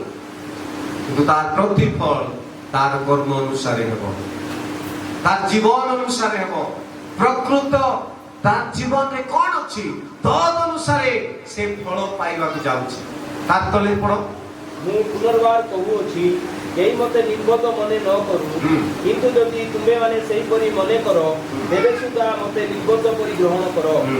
ଯେପରି ମୁଁ ମଧ୍ୟ ଅଳ୍ପ ଦର୍ପ କରିପାରେ। ହୁଁ। ମୁଁ ଯାହା କହୁଛି ତାହା ପ୍ରଭୁଙ୍କ ମତ ଅନୁସାରେ କହୁନାହିଁ, ମାତ୍ର ନିର୍ବୋଧ ତୁଲ୍ୟ ଏପରି ଅତ୍ୟନ୍ତ ସାହସରେ ଦର୍ପ କରି କହୁଅଛି। ଅନେକ ସାଂସାରିକ ଭାବରେ ଦର୍ପ କରୁଥିବାରୁ ମୁଁ ମଧ୍ୟ ଦର୍ପ କରିବି। କାରଣ ତୁମେମାନେ ବୁଦ୍ଧିମାନ ଦାସ ବୋଲି ସିନା ଆନନ୍ଦରେ ନିର୍ବୋଧମାନଙ୍କ ପ୍ରତି ସ୍ନୈପ୍ନ ହେଉଅଛ। ତେଣୁ ଯଦି କେହି ତୁମମାନଙ୍କୁ ଦାସ କରି ରଖେ, ତୁମମାନଙ୍କ ସମ୍ପତ୍ତି ଗ୍ରାସ କରେ, ତୁମମାନଙ୍କୁ ଫାନ୍ଦରେ ପକାଇ ଧରେ, ଅହଙ୍କାର କରେ ବା ତୁମମାନଙ୍କ ମୁହଁରେ ଚାପୁଡ଼ା ମାରେ, ତେବେ ତୁମେମାନେ ତାହା ସହିଥାଅ। ମୁଁ ଲଜ୍ଜା ସହ ସ୍ୱୀକାର କରୁଅଛି ଯେ ଆମେମାନେ ତ ଦୁର୍ବଳ ହୋଇଅଛୁ, ତଥାପି ଯେକୌଣସି ବିଷୟରେ କେହି ସାହସୀ ଅଟେ, ମୁଁ ନିର୍ବୋଧତାରେ କହୁଅଛି, ମୁଁ ମଧ୍ୟ ସାହସୀ। ସେମାନେ କି ଏବ୍ରିୟ, ମୁଁ ମଧ୍ୟ ଏବ୍ରିୟ। ସେମାନେ କି ଇସ୍ରାଏଲୀୟ, ମୁଁ ମଧ୍ୟ ଇସ୍ରାଏଲୀୟ। ସେମାନେ କି ଅବ୍ରାହମଙ୍କ ସନ୍ତାନ, ମୁଁ ମଧ୍ୟ ଅବ୍ରାହମଙ୍କ ସନ୍ତାନ। ସେମାନେ କି ଖ୍ରୀଷ୍ଟଙ୍କର ସେବକ, ମୁଁ ପାଗଳ କରି କହୁଅଛି, ମୁଁ ଅଧିକ ରୂପେ ଖ୍ରୀଷ୍ଟଙ୍କର ସେବକ। ଅଧିକ ପରିଶ୍ରମ କରିବାରେ, ଅଧିକ କାରାବାସ ରୋଗରେ, ପରିମିତ ପ୍ରହାର ସହ୍ୟ କରିବାରେ, ବାରମ୍ବାର ମୃତ୍ୟୁର ସମ୍ମୁଖୀନ ହେବାରେ, ମୁଁ ଜିହୁଦୀମାନଙ୍କ ଠାରୁ 5 ଥର ଓକେ, ଆମମାନେ ଏଠି ରହିବା। ତ ଆମମାନେ ଏଠି କ'ଣ ଦେଖିଲୁ, ଆଉ ଥରେ ଆମମାନେ ସେଇ 15 ପଦ ହିଁ ପଢିବା। ଆଉ ଏଠି ଯେପରି ଲେଖା ଅଛି, ଅତଏବ ଯଦି ତାର ସେବକ ମାନେ 13 ପଦରୁ ପଢିବା। କାରଣ ଏପରି ଲୋକେ ଭଣ୍ଡ, ପ୍ରେରିତ ଓ ଛୋଟ କାର୍ଯ୍ୟକାରୀ, ସେମାନେ ଖ୍ରୀଷ୍ଟଙ୍କ ପ୍ରେରିତମାନଙ୍କର ବେଶ ଧାରଣ କରନ୍ତି। ଆଉ ଏହା ଆଶ୍ଚର୍ଯ୍ୟ ନୁହେଁ, କାରଣ ଶୈତାନ ନିଜେ ଦୀପ୍ତିମୟ ଦୂତର ବେଶ ଧାରଣ ହଁ, ଏଠି ବେଶ ଧାରଣ କରିବା କଥା ଲେଖା ଅଛି। ଆଉ ଅନେକ ପ୍ରେରିତ ମାନେ ମଧ୍ୟ ବା ଭଣ୍ଡ ପ୍ରେରିତ ମାନେ ମଧ୍ୟ ପ୍ରେରିତ ମାନଙ୍କର ବେଶ ଧାରଣ କରନ୍ତି। କାରଣ ବେଶ ଧାରଣ କରିବାର ବଡ କଥା ନୁହେଁ, ଶୈତାନ ମଧ୍ୟ ଦୀପ୍ତିମୟ ଦୂତର ବେଶ ଧାରଣ କରେ। ତେବେ ଶୈତାନ ମଧ୍ୟ ଦୀପ୍ତିମୟ ଦୂତର ବେଶ ଧାରଣ କରି ଆସେ, ଆଉ ତୁମକୁ କହେ। ଅନେକ ସମୟରେ ଭାବ ନାହିଁ ଯେ ଦୀପ୍ତିମୟ ଦୂତ ମତେ ଦର୍ଶନ ଦେଲା। ବେଳେ ବେଳେ ଶୈତାନ ମଧ୍ୟ ସେହିପରି ବେଶ ଧାରଣ କରେ। ତ ଠିକ ସେହିପରି ଅନେକ ସମୟରେ ପ୍ରେରିତ ମାନେ ମଧ୍ୟ, ଭଣ୍ଡ ପ୍ରେରିତ ମାନେ ମଧ୍ୟ ପ୍ରେରିତ ମାନଙ୍କର ବେଶ ଧାରଣ କରନ୍ତି। ତ ବେଶ ଧାରଣ କରିବା ବିଷୟ ଲେଖା ଅଛି। ବେଶ ବଦଳାଇବା ଲୋକମାନେ ଅଛନ୍ତି, ଆଉ ସଭା ବଢାଇବା ଲୋକମାନେ ଅଛନ୍ତି। ବିଶ୍ୱାସୀ ମାନେ ମଧ୍ୟ ସେହିପରି ବିଶ୍ୱାସୀ ବେଶ ଧାରଣ କରିବା ଲୋକମାନେ ଆମେ ଅଛୁ। ଆମ ମଣ୍ଡଳୀରେ ବା ଅନେକ ମଣ୍ଡଳୀରେ ଖାଲି ସଭା ବଢାନ୍ତି, ବେଶ ଗୋଟେ ଧାରଣ କରିଥାନ୍ତି, ମାତ୍ର ପ୍ରକୃତରେ ଅରିଜିନାଲିଟିରେ ସେମାନଙ୍କର ଜୀବନରେ କର୍ମ ଅନୁସାରେ ଫଳ ପାଇବେ। ଯଦି ସେମାନେ କୌଣସି କର୍ମ ପ୍ରଭୁଙ୍କ ପାଇଁ କରିନଥିବେ, ଉତ୍ସର୍ଗୀକୃତ ହେଇନଥିବେ, ନିଜ ଶରୀରକୁ କଷ୍ଟ ଦେଇ ବସର ରଖିନଥିବେ, ଆପଣ ଶରୀରକୁ ସଜୀବ ପବିତ୍ର ସୁଗ୍ରାହ ବଳି ରୂପେ ଉତ୍ସର୍ଗ କରିନଥିବେ, ନିଜେ ସବୁଦିନ ପ୍ରଭୁଙ୍କର ହାତରେ ସମର୍ପଣ ହେଉନଥିବେ, ଶରୀରର ଇଚ୍ଛାକୁ ସଫଳ କରୁଥିବେ, ଶରୀର ଇଚ୍ଛା ଅନୁସାରେ ଚାଲୁଥିବେ, ତେବେ ସେମାନେ ସେହିପରି ଦଣ୍ଡ ପାଇବେ, ସେହି ବିଚାରରେ ବିଚାରିତ ହେବେ, ବିନାଶ ହେବେ।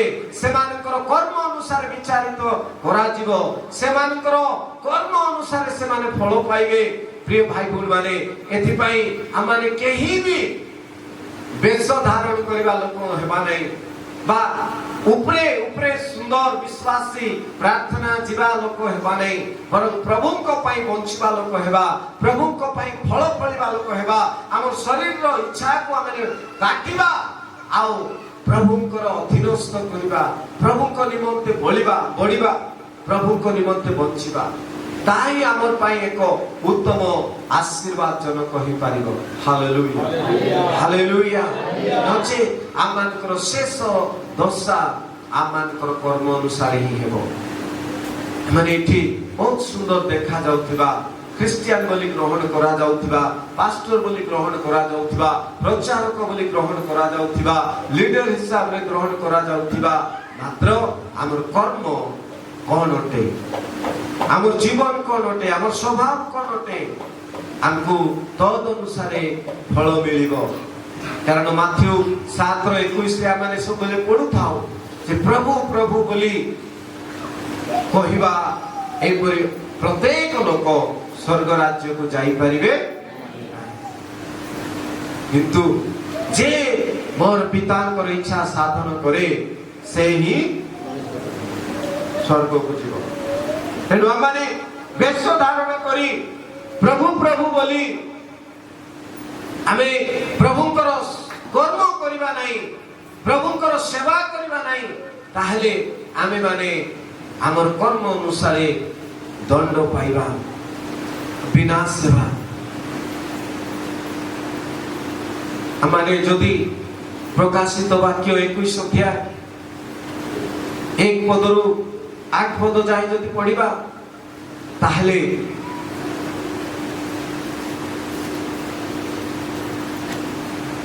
ପଢନ୍ତୁ କେହି ଯଦି ପାଇଲେ। ପରେ ମୁଁ ଏକ ନୂତନ ଆକାଶମଣ୍ଡଳ ଓ ନୂତନ ପୃଥିବୀ ଦେଖିଲି, କାରଣ ପ୍ରଥମ ଆକାଶମଣ୍ଡଳ ଓ ପ୍ରଥମ ପୃଥିବୀ ଲୋପ ପାଇଥିଲା, ପୁଣି ସମୁଦ୍ର ଆଉ ନଥିଲା। ପୁଣି ମୁଁ ପବିତ୍ର ନଗରୀ ଅର୍ଥାତ୍ ନୂତନ ଜେରୁସାଲେମକୁ ବର ନିମନ୍ତେ ସଜ୍ଜିତା କନ୍ୟାର ସଦୃଶ୍ୟ ପ୍ରସ୍ତୁତ ହୋଇ ସ୍ୱର୍ଗରୁ ଈଶ୍ୱରଙ୍କ ନିକଟରୁ ଅବତରଣ କରିବାର ଦେଖିଲି। ଆଉ ମୁଁ ସିଂହାସନ ମଧ୍ୟରେ ଗୋଟିଏ ମହାଶବ୍ଦ ଏହା କହିବାର ଶୁଣିଲି, ଦେଖ, ମନୁଷ୍ୟମାନଙ୍କ ମଧ୍ୟରେ ଈଶ୍ୱରଙ୍କ ବାସସ୍ଥାନ ଅଛି, ସେ ସେମାନଙ୍କ ସହିତ ବାସ କରିବେ, ଆଉ ସେମାନେ ତାହାଙ୍କ ଲୋକ ହେବେ। ପୁଣି ଈଶ୍ୱର ସ୍ୱୟଂ ସେମାନଙ୍କ ସାଙ୍ଗରେ ରହିବେ ଓ ସେମାନଙ୍କର ଚକ୍ଷୁରୁ ସମସ୍ତ ଅଶ୍ରୁ ଜଳ ପୋଛିଦେବେ। ଋତୁ ଆଉ ଘଟିବ ନାହିଁ, ଶୋକ କି କ୍ରନ୍ଦନ କି ବ୍ୟଥା ଆଉ ହେବ ନାହିଁ, କାରଣ ପୂର୍ବ ବିଷୟ ସବୁ ଲୋପ ପାଇଅଛି। ପରେ ସିଂହାସନ ଉପବିଷ୍ଟ ବ୍ୟକ୍ତି କହିଲେ, ଦେଖ, ଆମେ ସମସ୍ତ ବିଷୟ ନୂତନ କରୁଅଛୁ। ଆଉ ସେ କହିଲେ, ଲେଖ, କାରଣ ଏହି ସମସ୍ତ ବାକ୍ୟ ବିଶ୍ୱସନୀୟ ଓ ସତ୍ୟ। ସେ ମୋତେ ଆହୁରି କହିଲେ, ସମସ୍ତ ସମାପ୍ତ ହୋଇଅଛି। ଆମେ କ ଅକ୍ଷ ଆଦି ଓ ଅନ୍ତ ଯେ ତୁଷାର୍ଥ ତାହାକୁ ଆମେ ଜୀବନ ରୂପ ନିର୍ଝରରୁ ବିନା ମୂଲ୍ୟରେ ପାନ କରିବାକୁ ଦେବୁ। ଯେ ଜୟ କରେ ସେ ଏହି ସମସ୍ତର ଅଧିକାରୀ ହେବ, ଆମେ ତାହାର ଈଶ୍ୱର ହେବୁ, ପୁଣି ସେ ଆମର ପୁତ୍ର ହେବ। କିନ୍ତୁ ଯେଉଁମାନେ ଭୀରୁ, ଅବିଶ୍ୱାସୀ, ଘୃଣ୍ୟ, କଳଙ୍କିତ, ନରଘାତକ, ବ୍ୟଭିଚାରୀ, ମାୟାବୀ ଓ ପ୍ରତିମା ପୂଜକ, ସେମାନେ ଓ ସମସ୍ତ ମିଥ୍ୟାବାଦୀ ଅଗ୍ନି ଓ ଗନ୍ଧକ ପ୍ରଜ୍ୱଳିତ ହ୍ରଦରେ ଅଂଶ ପାଇବେ। ଏହା ହିଁ ଦ୍ୱିତୀୟ ମୃତ୍ୟୁ। ଆମେ ଏଠି ଦେଖୁଛୁ ଯେ ପରମେଶ୍ୱର ଗୋଟେ ଉତ୍ତମ ଯୋଜନା କରିଛନ୍ତି ମନୁଷ୍ୟ ପାଇଁ, ଯେ ମନୁଷ୍ୟମାନଙ୍କ ନିମନ୍ତେ ଅନନ୍ତ ଜୀବନର ସ୍ଥାନ ପ୍ରସ୍ତୁତ କରିଛନ୍ତି, ସ୍ୱର୍ଗ ରାଜ୍ୟ ପ୍ରସ୍ତୁତ କରିଛନ୍ତି। ସ୍ୱୟଂ ସେମାନଙ୍କର ସହିତ ସେ ରହିବେ, ଦୁଃଖ କ୍ଲେଶ କିଛି ରହିବ ନାହିଁ, ସମସ୍ତ ଅଶ୍ରୁ ଜଳ ପୋଛିଦେବେ। এই প্রকার এক মনোরম পবিত্র ଆଉ ଅନନ୍ତ ଜୀବନର ଦେଶ ପ୍ରଭୁ ପ୍ରସ୍ତୁତ କରିଛନ୍ତି। ମାତ୍ର ଯେଉଁମାନେ ଜୟ କରିବେ କୋଉଟାକୁ, ପାପକୁ, ଶରୀରର ଅଭିଳାଷକୁ, ଶରୀରର ଇଚ୍ଛାକୁ, ଶରୀରର କର୍ମକୁ ଯେଉଁମାନେ ଜୟ କରିବେ ଆଉ ଈଶ୍ୱରଙ୍କର ଗୌରବ କରି ଈଶ୍ୱରଙ୍କର ନିମନ୍ତେ ବଞ୍ଚୁଥିବେ, ସେମାନଙ୍କର ସହିତ ପ୍ରଭୁ ବାସ କରିବେ। ହାଲେଲୁୟା। ସେମାନଙ୍କୁ ନେଇ ଅନନ୍ତ ଜୀବନରେ ପରମେଶ୍ୱର ଅନନ୍ତ କାଳ ପର୍ଯ୍ୟନ୍ତ ବାସ କରିବେ। ମାତ୍ର ଯେଉଁମାନଙ୍କର କର୍ମ ଶୈତାନର କର୍ମ, ଶାରୀରିକ କର୍ମ, ଯେଉଁମାନେ ଆପଣା ଅଙ୍ଗ ପ୍ରତ୍ୟଙ୍ଗକୁ ଶୈତାନକୁ ବ୍ୟବହାର କରିବା ପାଇଁ ଦେଇଛନ୍ତି, ଯେଉଁମାନେ ଆପଣା ଶରୀରରେ ପାପ କରିଛନ୍ତି, ତାର ଅର୍ଥ ଭୀରୁ, ଅବିଶ୍ୱାସୀ, ଘୃଣ୍ୟ, କଳଙ୍କିତ, ନରଘାତକ, ବ୍ୟଭିଚାରୀ, ମାୟାବୀ, ପ୍ରତିମା ପୂଜକ, ସେମାନେ ଓ ସମସ୍ତ ମିଥ୍ୟାବାଦୀ ଅଗ୍ନି ଓ ଗନ୍ଧକ ପ୍ରଜ୍ୱଳିତ ହ୍ରଦର ଅଂଶ ପାଇବେ। ଏହା ହିଁ ଦ୍ୱିତୀୟ ମୃତ୍ୟୁ। ତେଣୁ ଆମେମାନେ ବେଶ ଧାରଣ କରିବା ଲୋକ ହେବା ନା ପ୍ରକୃତରେ ପ୍ରଭୁଙ୍କର ଲୋକ ହେବା? ପ୍ରକୃତରେ ପ୍ରଭୁଙ୍କର ପବିତ୍ର ଲୋକ ହେବା, ପ୍ରଭୁଙ୍କର ଇଚ୍ଛା ସାଧନ କରିବା ପାଇଁ ଆମ ଶରୀରକୁ ବଳି କରିଦେବା, ପ୍ରଭୁଙ୍କ ନିମନ୍ତେ ଆପଣା ଜୀବନକୁ ଉତ୍ସର୍ଗ କରିଦେବା, ଶରୀରର ଇଚ୍ଛାକୁ ଆମେ କାଟି ପକାଇବା, ଯାହାକି ପ୍ରଭୁଙ୍କର ନିମନ୍ତେ ବାଧାର ବିଷୟ ଅଟେ। ସେ ସବୁ ମନ୍ଦ କର୍ମ ସବୁକୁ ଆମେ ଦୂର କରିଦେବା। अखाद्य को खाइबा नहीं प्रभु कर दुख को जन्माइबा नहीं बरं आम शरीर को प्रभु को निमंते बलि उत्सर्ग करी पवित्र जीवन यापन करिबा तेबे आमाने अनंत जीवन रे प्रभु को सहित वास करिबा नचे आमे माने शैतान रो दूत मानकर पई प्रस्तुत करा जाइतिबा से अग्निमय हृदय रे फिंगा जिबा आ ताहा द्वितीय मृत्यु आमर कर्म अनुसार हमको विचारित करा जिबा तेबे प्रिय भाई और भूल माने आम निज निज को हमने प्रस्तुत करिबा आमे आखि बंद करिबा आसु आउ अपना को आम देखिबा निज को देखिबा आमे क्यों प्रकार विश्वासी अटू आमे क्यों प्रकार ख्रिस्टियन अटू आमे वेश धारण करिबा ख्रिस्टियन अटू कि प्रकृत रे अपना शरीर को सजीव पवित्र सुग्राह्य बलि रूप उत्सर्ग करी प्रभुकर इच्छा रो कर्म करूछु कारण शेष रे आमर कर्म अनुसार विचारित हेबो आमर शेष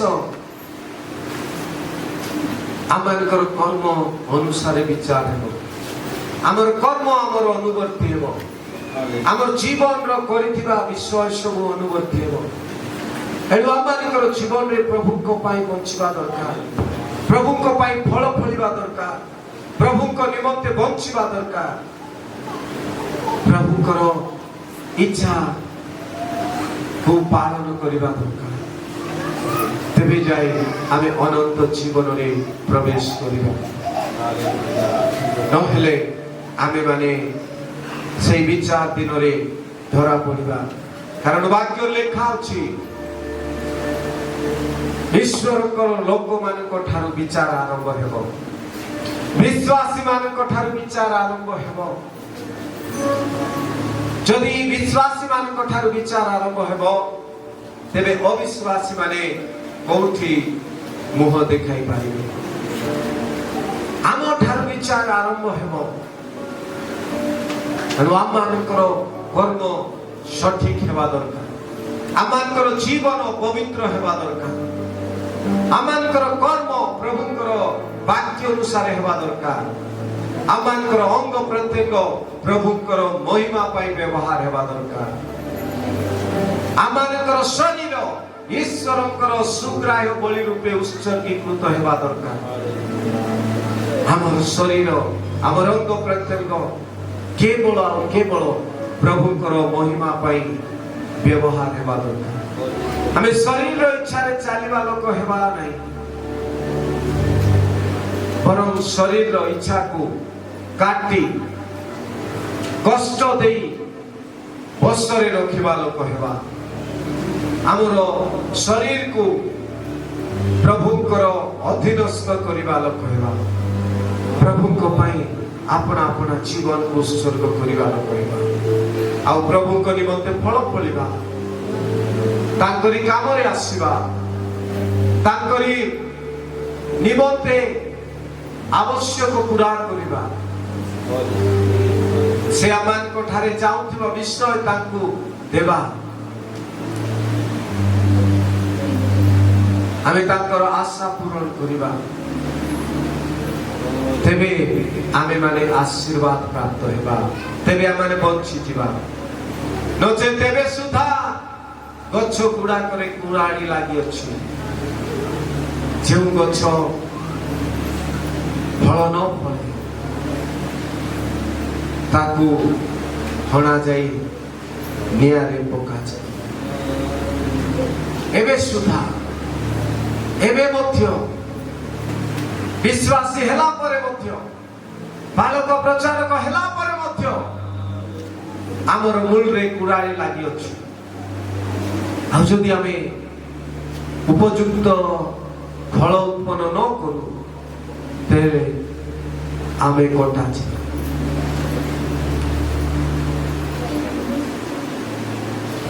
Praise you, Jesus. प्रभु आमान को अनुग्रह करू आमे जे परि कोटा न छी एथि भाई समस्त समस्त अनाबना विषय आओ अदरकारी विषय को आम ठारू दूर करदेवा आओ प्रभु को बचिला hallelujah praise the lord praise the lord बड़ संकटर दिन आसीब दिन आसीब तेबे केउठारे जाई लुचिब तेबे केउठारे जाई लुचिब पर्वत कंदरे लुचिले जाई लुचाई तोते पारिब नाही तोते पारिब नाही प्रभु जीशु चरणे अरपी देव सेदिन प्रभु जीशु चरणे अरपी देव बड़ संकटर दिन आसीब दिन आसीब तेबे केउठारे जाई लुचिब तेबे केउठारे जाई लुचिब विचार सिंहासनर कति उभा हइबे जाई सर्व जाति जाई सर्व जाति कहति सबली उत्तर देव सेदिन कहति सबली उत्तर देव बड़ संकटर दिन आसीब दिन आसीब तेबे केउठारे जाई लुचिब तेबे केउठारे जाई लुचिब